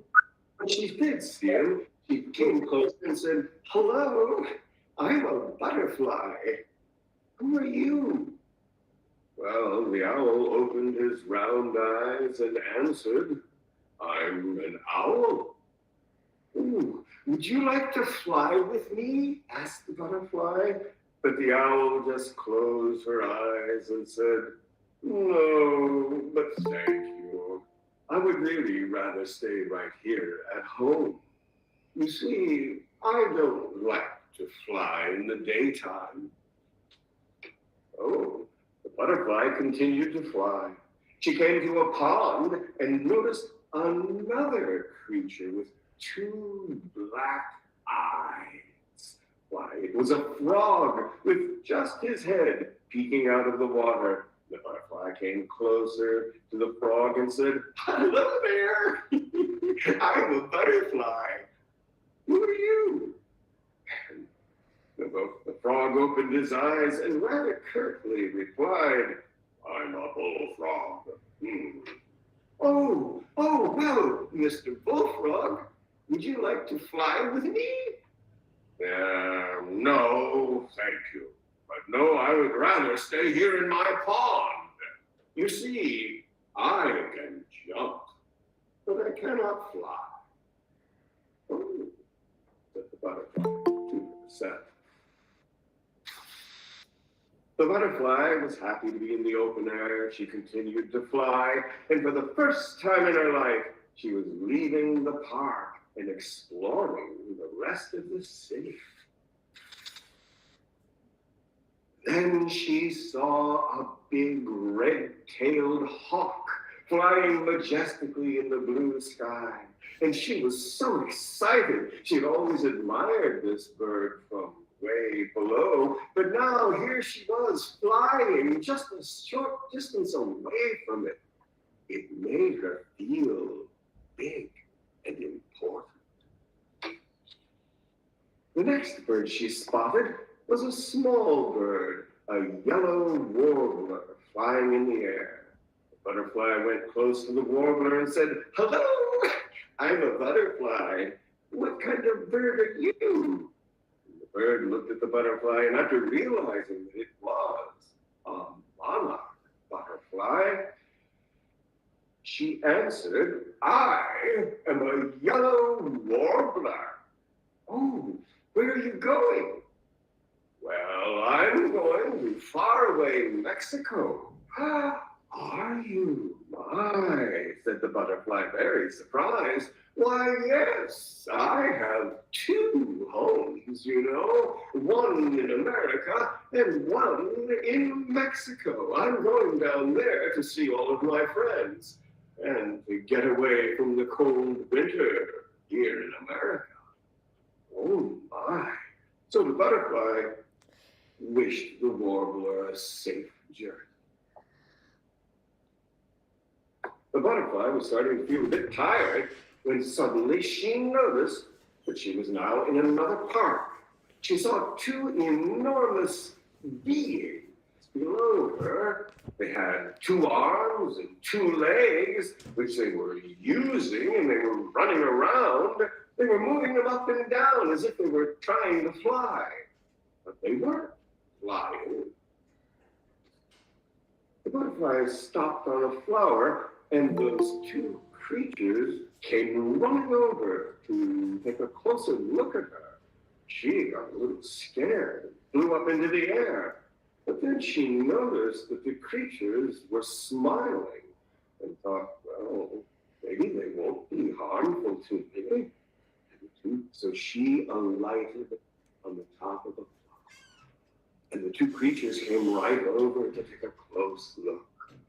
Oh my goodness, look! It's a monarch! Ooh, how beautiful, they said. Her wings are gorgeous. And the butterfly, therefore, opened her wings so that they could admire her more fully. And the two of them sighed in admiration. But then they heard a voice suddenly from a distance. The voice said, Kids, it's dinner time. Come home. And as soon as they heard that, they looked at each other, turned around, and ran towards the house, from where a taller creature was calling to them, standing on a porch. And then all three of the creatures went into the house and disappeared. The butterfly suddenly felt a cold wisp of air, wind.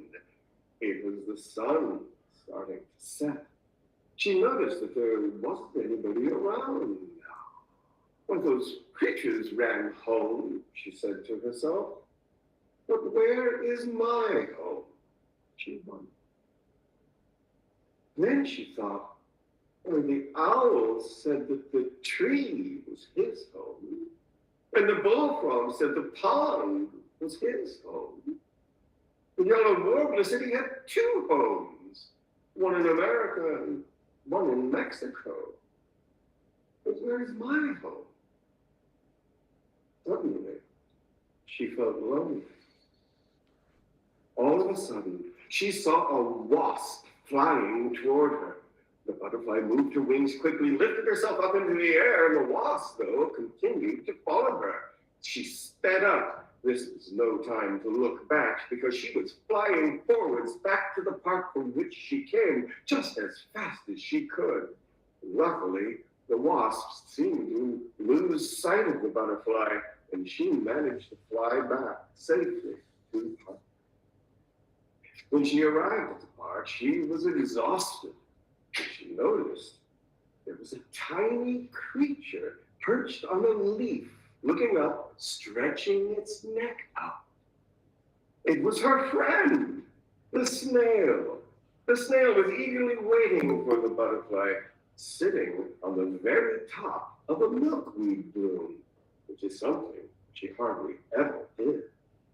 As soon as the snail spotted the butterfly, she gave a big smile and said, "Welcome home." And seeing her friend welcoming her back, the butterfly understood that this is my home. She looked around at the familiar milkweed field, and then once again at her smiling friend. Then she stopped calmly right in front of the snail and said, "I had a wonderful day. I was meeting new creatures, but seeing you back here at home is even better. Thank you for waiting for me. Thank you for reminding me that this is my home." The two found a quiet place, and they slept. The snail curled up inside her shell, and the butterfly hung upside down under a leaf.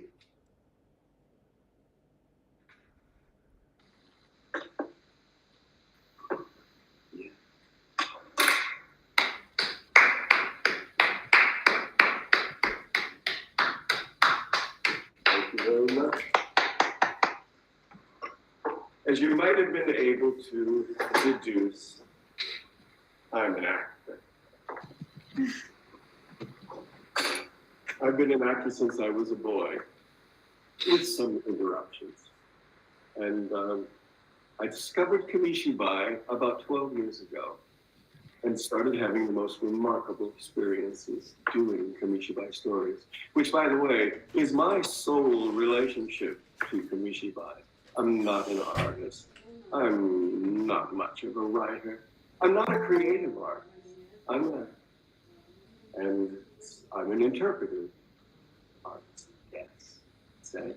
And so I started doing Kamishibai stories for Write Out Loud, my company, because it looked to us like the ideal way to bring children's literature to life for young audiences. The typical thing that happens here, and I'm sure in many, many other places, is that a reader will read the text of a picture book and then turn that book around and share it with the people in the audience, with the children. And oftentimes, the pictures are so small or detailed, or the children so far at the back of a group, that everybody usually cannot see that picture satisfactorily. But Kamishibai completely solved that problem. It also solved the problem of the flow of a story being interrupted by turning the book around to share the picture, then going back to the text and so forth. Because text and pictures were absolutely simultaneous in a Kamishibai presentation. So I fell head over heels in love with this. And fortunately, I had a very gratifying experience right off the bat with my first young audiences. I had had absolutely no experience with groups of young children. And to tell you the truth, I was more nervous about than I was going on stage to do a role in a play for a live adult audience. And we're really wondering, how are they going to respond to me? How can I deal successfully with them? And of course, the stories took care of it. And delivering stories in an animated, committed way would win the children over. Even little children in preschool, I'm not exaggerating, 3 and 4 years old, of course, weren't ready for long stories, but for appropriate stories, they were absolutely riveted. At first, I thought it was me. But then I discovered it really wasn't me. It's this combination. It's Kamishibai in its totality is a completely captivating way to tell a story to a group of children. So I continued. I've done well over 1,000 presentations.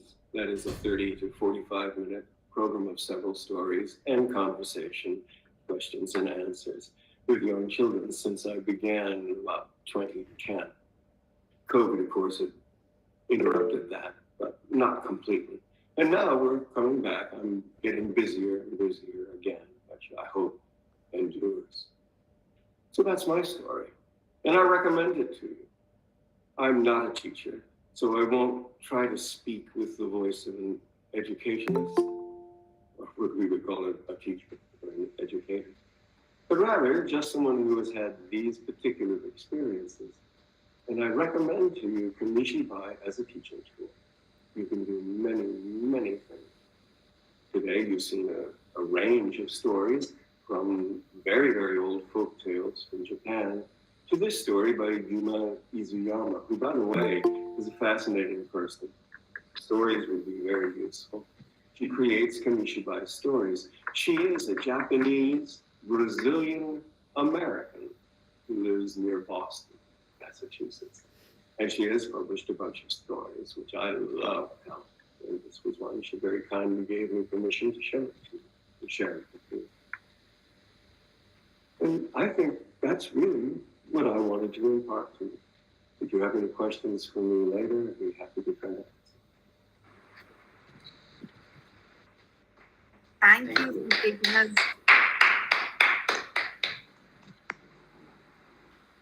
Thank you for taking us on a journey with the butterfly, sir. The photo cards took us to the gardens and forests with you, and we traveled along through the entire journey. And we're very, very grateful to have you with us here today. We're falling in love with this art form just as you have been all these years. So thank you for that. For the finale of the webinar, to wrap our dose of stories with fireworks, we have Ms. Ramya Srinidhi, the first runner-up of World Storytelling Championship 2021. And it is my pleasure to call upon Ms. Danya Vinod, Deputy Director, Schools and Colleges, ACEnovation, to introduce our final speaker for the day. Thank you, Harshana. Great stories happen to those who can tell them. Good evening, everyone. It's an absolute pleasure to introduce to you all Ms. Ramya Srinidhi. Ramya is a multifaceted personality. She is a storyteller, a story coach, an educator, and a performing artist. Ramya has a post-graduation degree in psychology and has over 14 years of experience in the field of human resources in the corporate sector. She has also been a professional storyteller for the past 10 years. Trained in Kamishibai style of storytelling, she has been performing at schools and private events since 2019. She has used this format at schools to support academics and life skills education for children. She is currently integrating Kamishibai with indigenous art forms of India. As mentioned earlier, Ramya is a versatile and multifaceted personality and is the founder of Indian Kamishibai Association.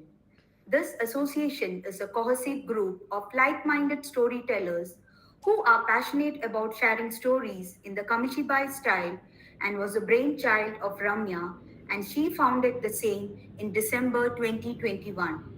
As an ardent practitioner of this style, she believes that the unique play of picture cards makes the experience interactive and holistic for the audience. Ramya is also the co-founder of Katha Corner, an experimental learning program for children. She is a member of Storytelling Association of California and a member of Bangalore Storytelling Society. To top it all, she is one of ACEinovation's first World Storytelling Champion. I'm sure you all are eagerly waiting to hear from her. Over to you, Ramya. Thank you so much. Thank you for that wonderful introduction. Without taking too much of your time, let me dive right into it. You have heard some amazing stories. You have seen great Kamishibai story cards from the stalwarts themselves. So, sincere thanks to Tara McGowan and Walter Ritter for bringing to us such beautiful stories and such live performances. When I started Indian Kamishibai Association, my main motivation was trying to understand how can I present Indian stories in Kamishibai style. If you have seen the different stories that were presented today, you will know what I'm trying to say. I wanted Indian folk tales to be told. Also, I was wondering, we have such wonderful indigenous visual art forms in India. How about if I can integrate them and bring it to my audience where we can even appreciate the art forms that is there in India, which is simple and something that anybody can pick up and start to make their own. So with that thought in mind, I'm going to present to you a story. It's a folk tale from India. And if you notice, the artwork will be much, much different from what you've seen before. The entire artwork is done in the Worli art form. So a lot of us here are familiar with this. It's again a folk tradition coming from Maharashtra, India, with simple images, but lots and lots of stories to be told. So without further ado, I would like to begin the story.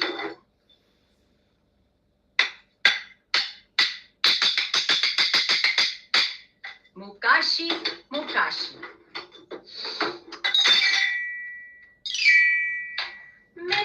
Many years ago, long ago, in a beautiful village. It was a beautiful village called Sundarvan. In that village, people sang and danced and enjoyed all the time. Tandana no tandana no tandana. Tandana no tandana no tandana. People sang and danced and enjoyed themselves all the time. In that village, there lived a mother and her son. In that village, there lived a mother and her son. She was a single mother raising her little son. One day, the mother told her son, Chotu, I'm going to the market. We've had little grains and other things that we've harvested. Is there anything you want from the market? What do you think the little boy asked? He thought for a while and he said, Mama, I would like you to bring me a drum, of course. He wanted a drum. All right, my child, I'll try it, she said. And the mother left to the market. Oh, tandana no tandana no tandana. Tandana no tandana no tandana. Please come here. Grains for sale, flowers for sale. Fresh flowers, fresh grains here.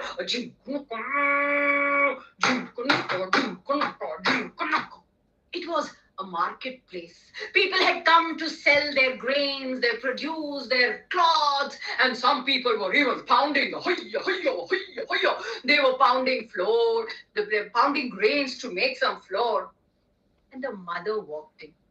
She sat down and she tried to sell the grains that they had produced. Unfortunately, she could not buy drums because the money she made, they had enough to get some groceries for the next few days. On the way back, the mother thought and she said, if not the drums, what do I pick for him? And can you guess what she picked on the way? Of course, she picked 2 sticks. And she came home and gave it to her son. She said, Chotu, this is all I have been able to get. What do you think he did? What would you do? Maybe the child you thought would have thrown a tantrum and said, I wanted a drum, yeah. But our little boy Chotu was a very happy, contented little boy. He did not get into a big drama. He said, I would like this, Mama. And he took the sticks and what did he do? He went around in the village banging these sticks onto the tree, onto the plate, onto the cow, onto the floor. And he went on and on and on and on. And he walked in front of a hut. There, a woman was cooking. She was cooking with some wet sticks. A lot of smoke was raising. She was not able to make her chapatis, her flat bread. Chotu looked at her and said, "What is the problem? Would you like these dry sticks? You can use them." She was so delighted. She took those dry sticks, she made some nice fire, and she roasted her chapatis, and they were ready. She looked at her little boy and said, "I don't have anything else to give you. Can I give you some?" She gave him some chapatis, yes, 2 yummy flat breads, and he took that. And then what did he do? He went singing and dancing all the way, and he came across a lady who was selling pots. She was sitting there, but in her lap was a little child was crying while the other child was sitting on the swing and going wee, wee, wee, wee. But this little child was crying. So Chotu looked and said, "What's the problem? Is the baby hungry? Do you want to give these chapatis?" The lady took it from little boy, gave it to the child, and the child went. She joined her sister, and both of them went wee, wee, wee, wee in their swing. At that time, the lady said, "Oh, little boy, you've been so kind. What do I give you?" "I'm going to give you a pot, of course, a nice big pot." And what did our little Chotu do? He took his pot and he went,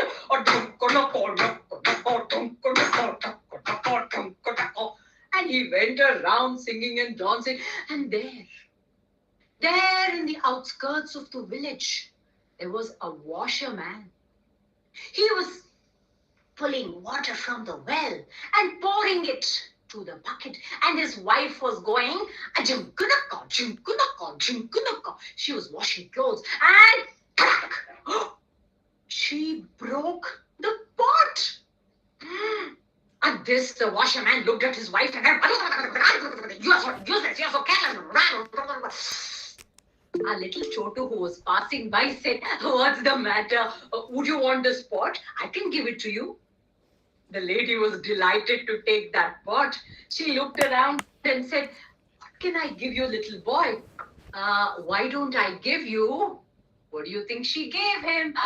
Yes, she gave him a nice warm coat. He said, "This is something we have. You can keep it if you want."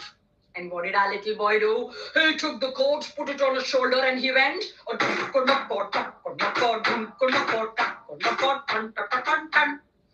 As he was walking by, he passed through beautiful paddy fields. There was greenery everywhere. Fresh produce had started to come. But as he continued to walk, there were dark clouds. It was looking very cold. And there was an old man who was walking. Was walking with his stick, followed by his horse. The old man was walking by feeling very cold. Chotu walked and said, "Tata, what's your problem? You seem to be feeling very cold and it may rain any time. Why don't you take this? You can wear the coat." "Ah, little child, you're so kind. I will take it. But what can I give you in return?" said the old man. Said his horse from behind. "Of course, I will give you my horse," he said, and he gave the little boy his horse. And the horse was delighted to find a new owner, and he went with the horse, and where did he go? Yes.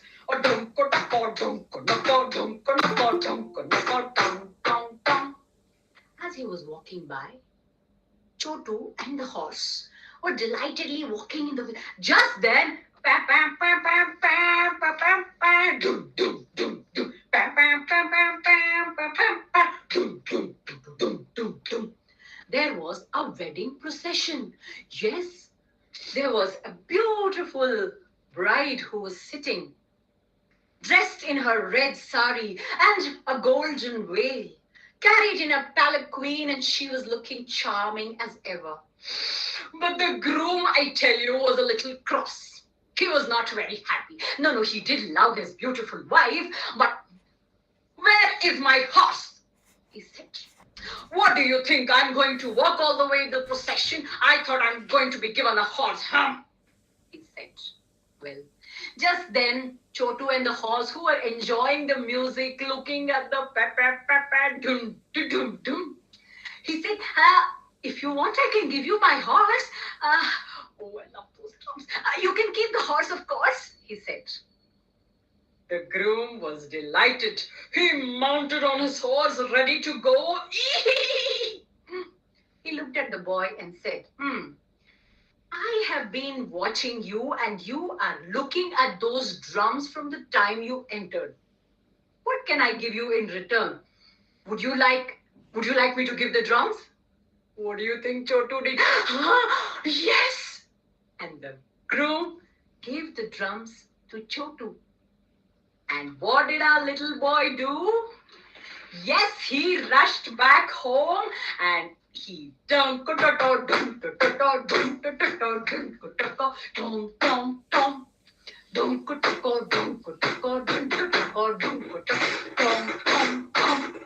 They sang and danced in his village with all his friends all night long. He was delighted by his new gift.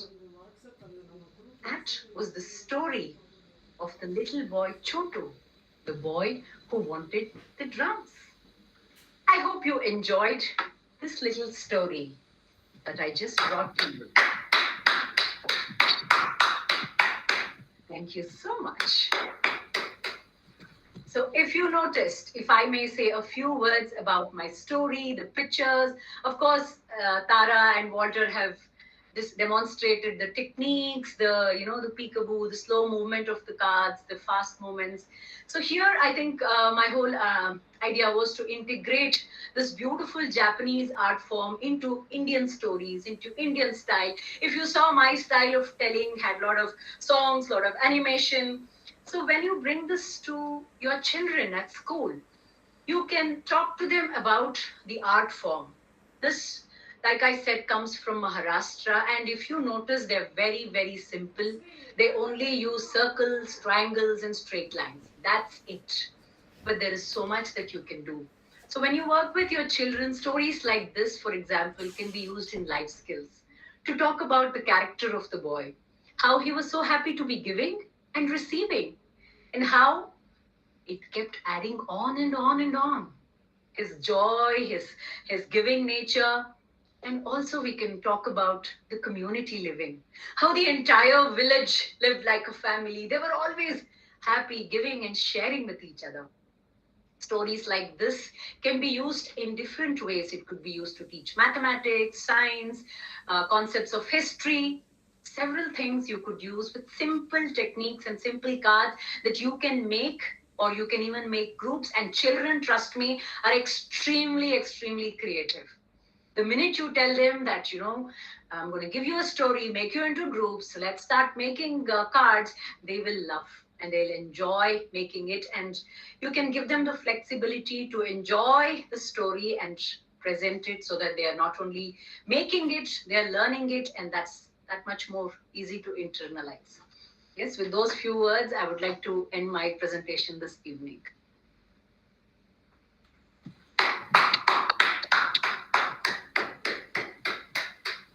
Thank you, Major.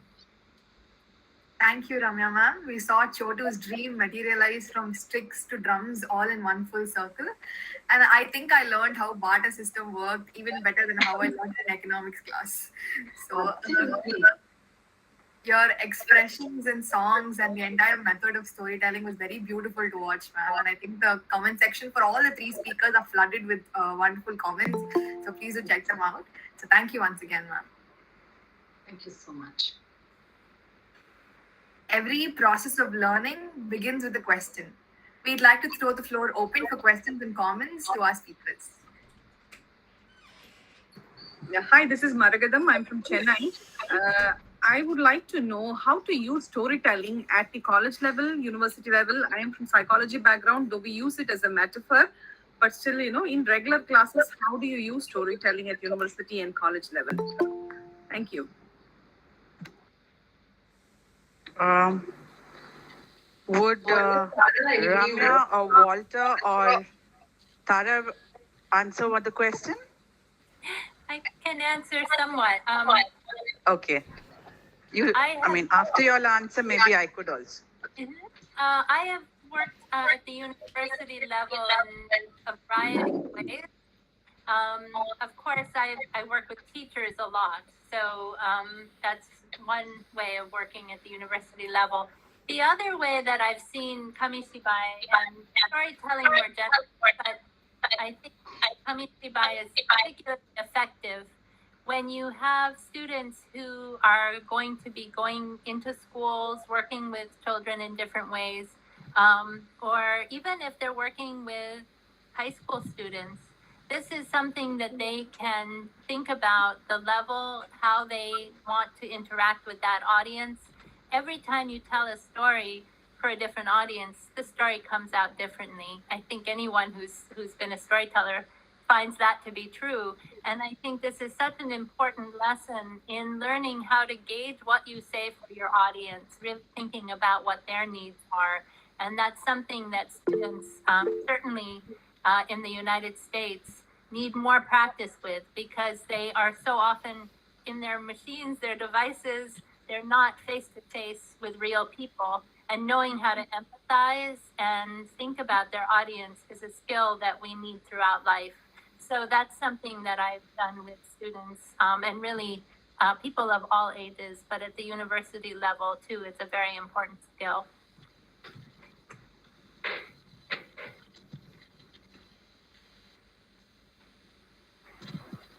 Thank you, ma'am, for answering that question. Do we have more questions coming up?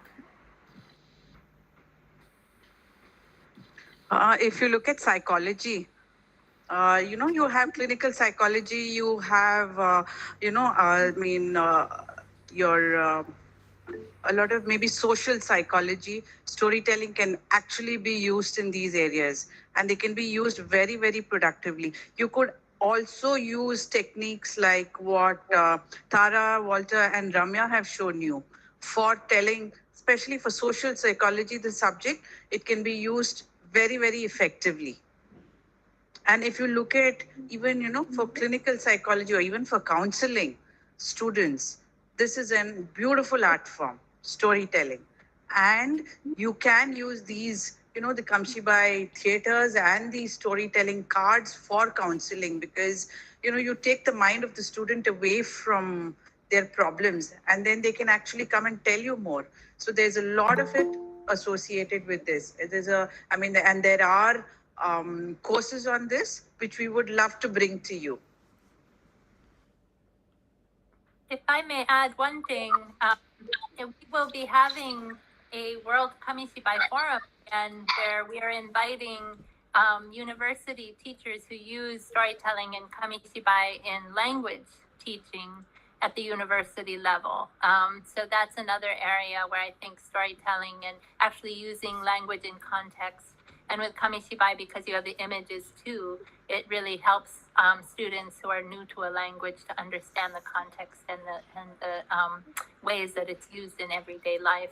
So that might be something of interest to this audience as well.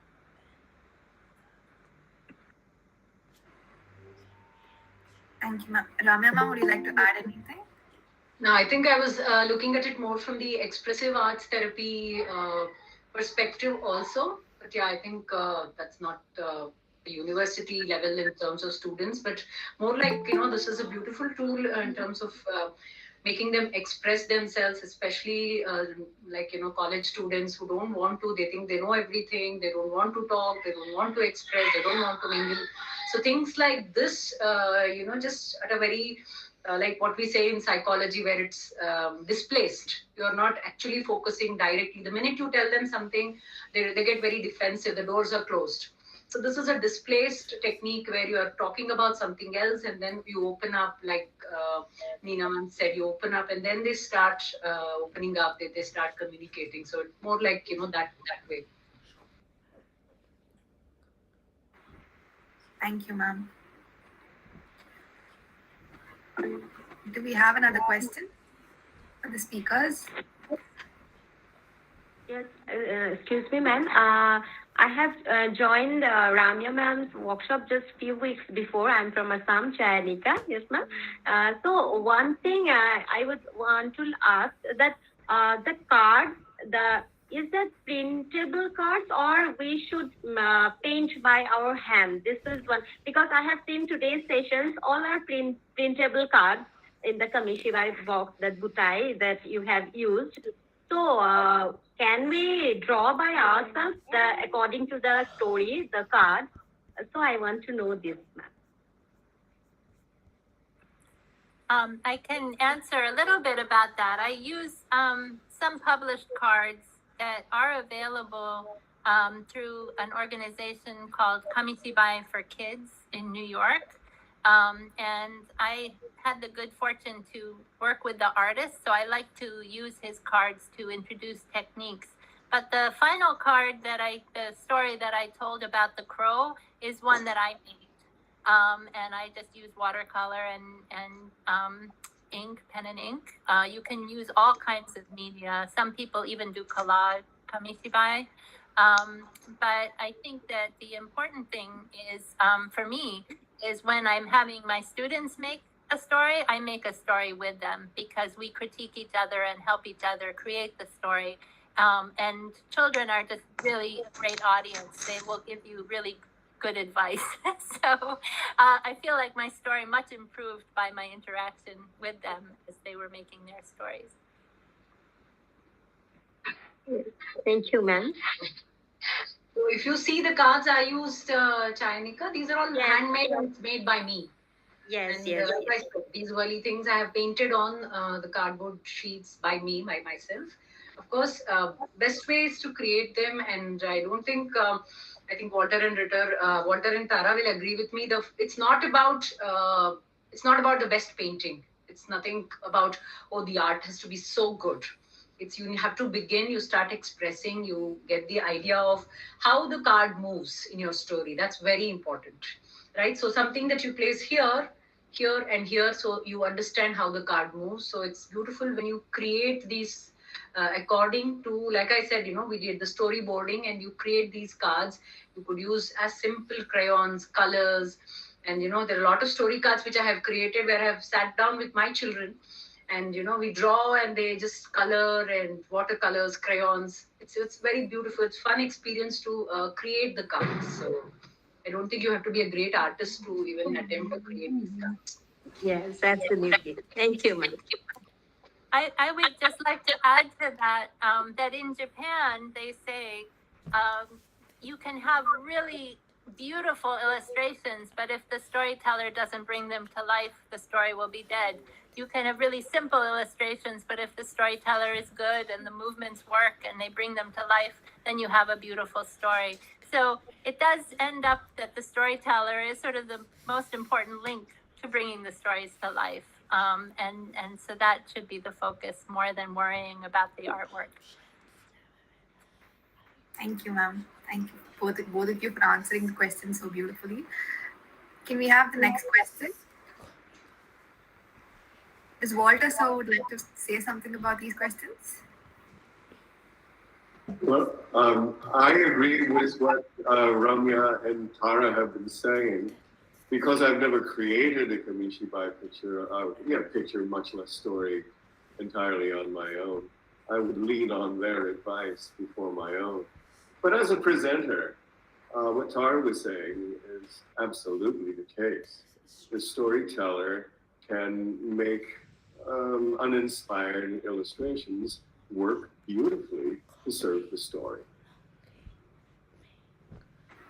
Thank you, sir. Do we have another question for the speakers? Harshana, I think we have some raise of hands. Okay. Shakila, ma'am.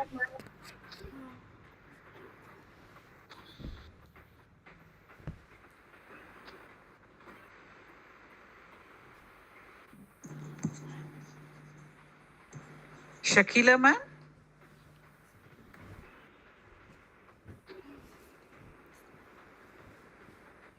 Anyone else is there, Bhavna? No, ma'am. All right. There are around 12,000 people watching this, and some of them are watching, many of them are watching via the YouTube link. So we may have some questions there. Can we just check that out, Bhavna? Danya? Any questions there?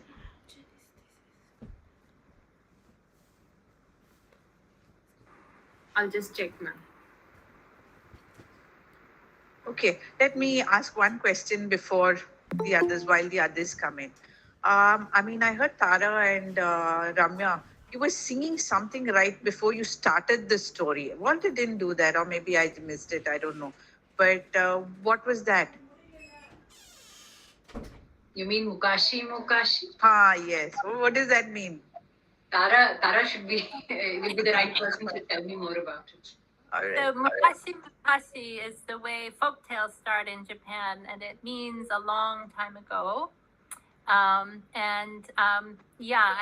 usually start my Japanese stories with Mukashi Mukashi and then say a long time ago. So whenever I use Japanese, I use the English right afterwards, so kids don't have to be raising their hands and say, what did that mean or this mean? But it's nice to bring in some of the Japanese language and sound effects. Thank you.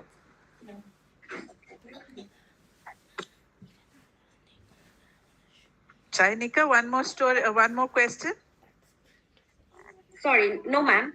No, all right.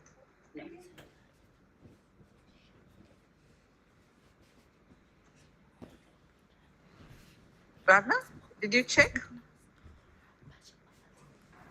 Yes, ma'am. There are no questions, but it's full of praises for our storytellers today. Everyone has really enjoyed the stories.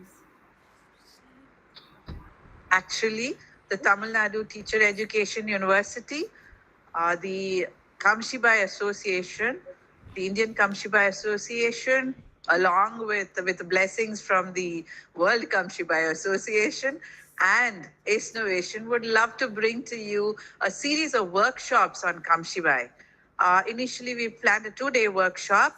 So we planned a 2-day workshop. So we'll be we would love many of you to participate in this. We will let you know more about the dates and when it's scheduled, etc. So it'll be exciting because you'll actually take back something of this art form.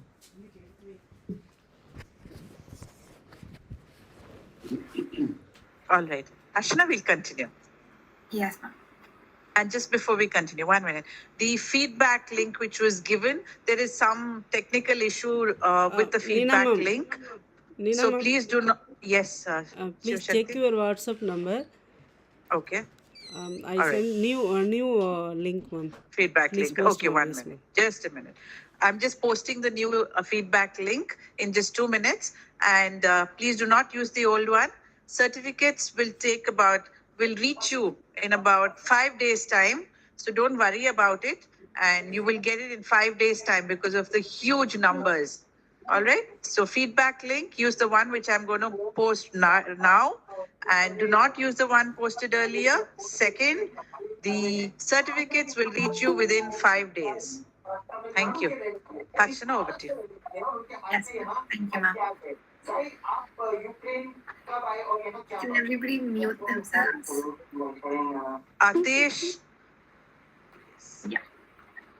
I just wanted to add that please go ahead and give your feedback. Give what is it that you're looking in a workshop. We will try to integrate your feedback into the upcoming workshops. We are talking with wonderful presenters from all over the world who practice this amazing form of storytelling so that we could bring in the best. And Indian Kamishibai Association is very, very delighted to see a growing number of people, educators, teachers who are interested to picking up this art form and using in schools. That's very promising. So please go ahead and give a lot of inputs on what you expect from the upcoming workshops. We'll try to integrate them. Yes, thank you so much. The biggest strength of ACEnovation is a man who had a strong will and converted it into a company that shows the world what a dream can offer. Please welcome Major Nagarajan Narayanan, founder and CEO of ACEnovation, to deliver the closing remarks for tonight. Thank you, Ashna. Wow, what an amazing evening with Kamishibai. ACEnovation together with TNTEU, the World Kamishibai Forum, Indian Kamishibai Association, is so proud to present, and we got the best in the Kamishibai field for you guys. I hope all of you benefited, understood what Kamishibai is all about, and we are still learning. There's so much to learn from it.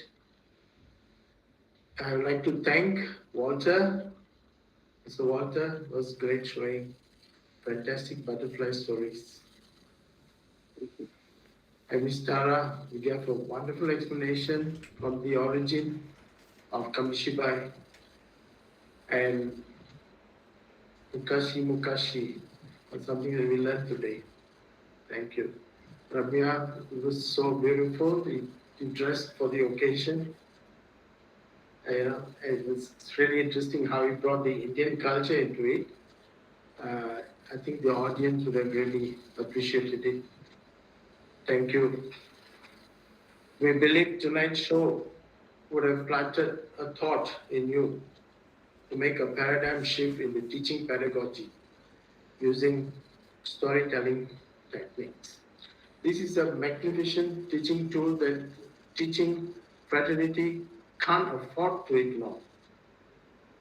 A very handy tool for teachers who can carry it along anywhere where you don't need any power source. All you need is mind power and creative thinking. With this, storytelling is made so simple. Anyone, everyone can become a storyteller. Special thanks to Dr. Pachananda sir. Without your blessings, we wouldn't have this amazing night for teachers today. Dr. Nina was a pillar in this entire event today. I would like to thank Dr. Shivashakti for organizing this fascinating night with Kamishibai. And I also like to extend my thanks to Dr. Soundarajan, Dr. Govindan of TNTEU, and the teachers, staff, audience around the world watching today via YouTube. And not forgetting the amazing team ACEnovation. Do join us in the coming World Storytelling Championship 2022. Will be held in December, Chennai, India. It's a beautiful 5 to 7 days carnival where lots of storytelling going to take place and a lot of Kamishibai people will be around to share. Registrations are open. Lastly, looking at this great turnout tonight, we feel TNTEU ACEnovation together with the World Kamishibai Forum, our collaboration is a big success. And we will continue to bring the best for our teaching fraternity. See you again. Thank you. God bless. Thank you for everything.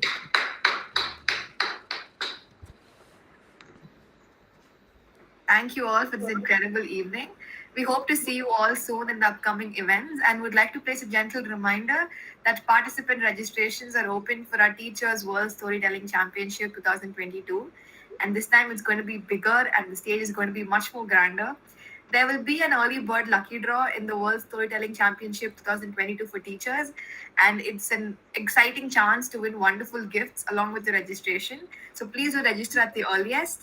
Adding to this, ACEnovation is also working towards giving you all a 2-day workshop on Kamishibai and the art of storytelling. And the dates will soon be notified to you by your individual teacher associations. Please do register for the workshops and events and let us build a community of growth and love with storytelling. And this will happen. And Harshana, this is going to happen along with TNTEU. So you will also be getting a certificate. And not only that, you'll be getting to learn some wonderful techniques of Kamishibai. And you could also that would help you win the crown, Teacher Storytelling Crown. So please make use of it and be there at our next event. Thank you so very much for being here with us. Thank you, Tara, Walter, and Ramya. Thank you so much. Thank you, Major Sir. Thank you, Neena. Thank you. Thanks, Thank you, Shivashakti. Harsana. Thank you very Thank you, much. Mr. This Walter. couldn't have happened without you. Thank you. And TNTU, thank you so much. Thank you, Ramya. Thank ma'am. you, Major, for Now being. we are really privileged and blessed to get the best to perform today. Thank you. Thank you so much. It's an honor. ACEnovation is really honored to bring the teachers this. And 12,000 teachers have benefited from this. And I'm really thrilled to see the numbers. It will keep growing. And as we do more together. Thank you so much. Sincere thanks to Tara, McGowan, Walter Ritter for accepting the invitation and coming here this evening. Thank you so much, ACEnovation, Dr. Neena, Major Sir, and TNTEU. Thank you so much. Thank you. And a word of appreciation for Dr. Shivashakti. She's had a very tiring month, very tiring day, but she's just stayed up and they're busy with their NAC work, the Tamil Nadu Teacher Education University. So it's real hard work, and in spite of all that, she's really been there and got this going. Thank you, Shivashakti. Thank you so much. Thank you, Shivashakti, ma'am. Thank you, ma'am. Thank you, ma'am. Thank you, sir. Thank you again. Thank you, all the participants. Thank you. Goodbye, everyone. Thank you. Yeah, bye-bye. The Japanese box is open. It's for you to take out all the goodies. So come right back. Bye-bye. Bye. Bye-bye. Bye.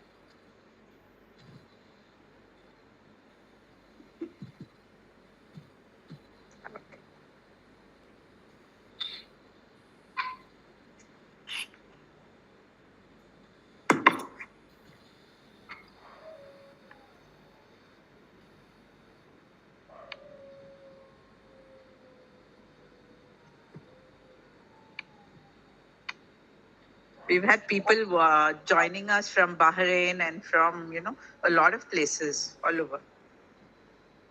Wonderful. Kamishibai. Kamishibai has taken us places. Global. Yes, it's already global. It's going places. Walter, your voice is being heard everywhere. Thank you for the opportunity. I sincerely appreciate it. Both of you, Major and Dr. Neena. Thank you so much. Thank you, Walter. And Ramya. Yes, Ramya. Thank you so much. Ramya, your expressions were amazing. And I love the sound that you made while they were fighting kind of it. That was It was wonderful. That was cute. Thank you so much, ma'am.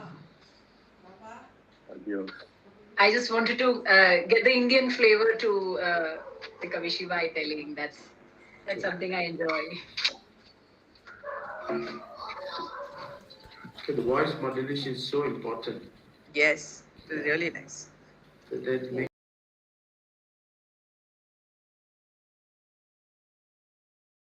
Thank you so much. And we also had a lot of other schools and colleges and universities. Thank you, teachers, for participating. Thank you. Thank you, ma'am. Thank you, Shrija. Thank you, Pavitra. We Sindhu, enjoyed a lot. This is the You first did? time we are attending, but we enjoyed a lot. yeah, It's so a wonderful session. keep attending.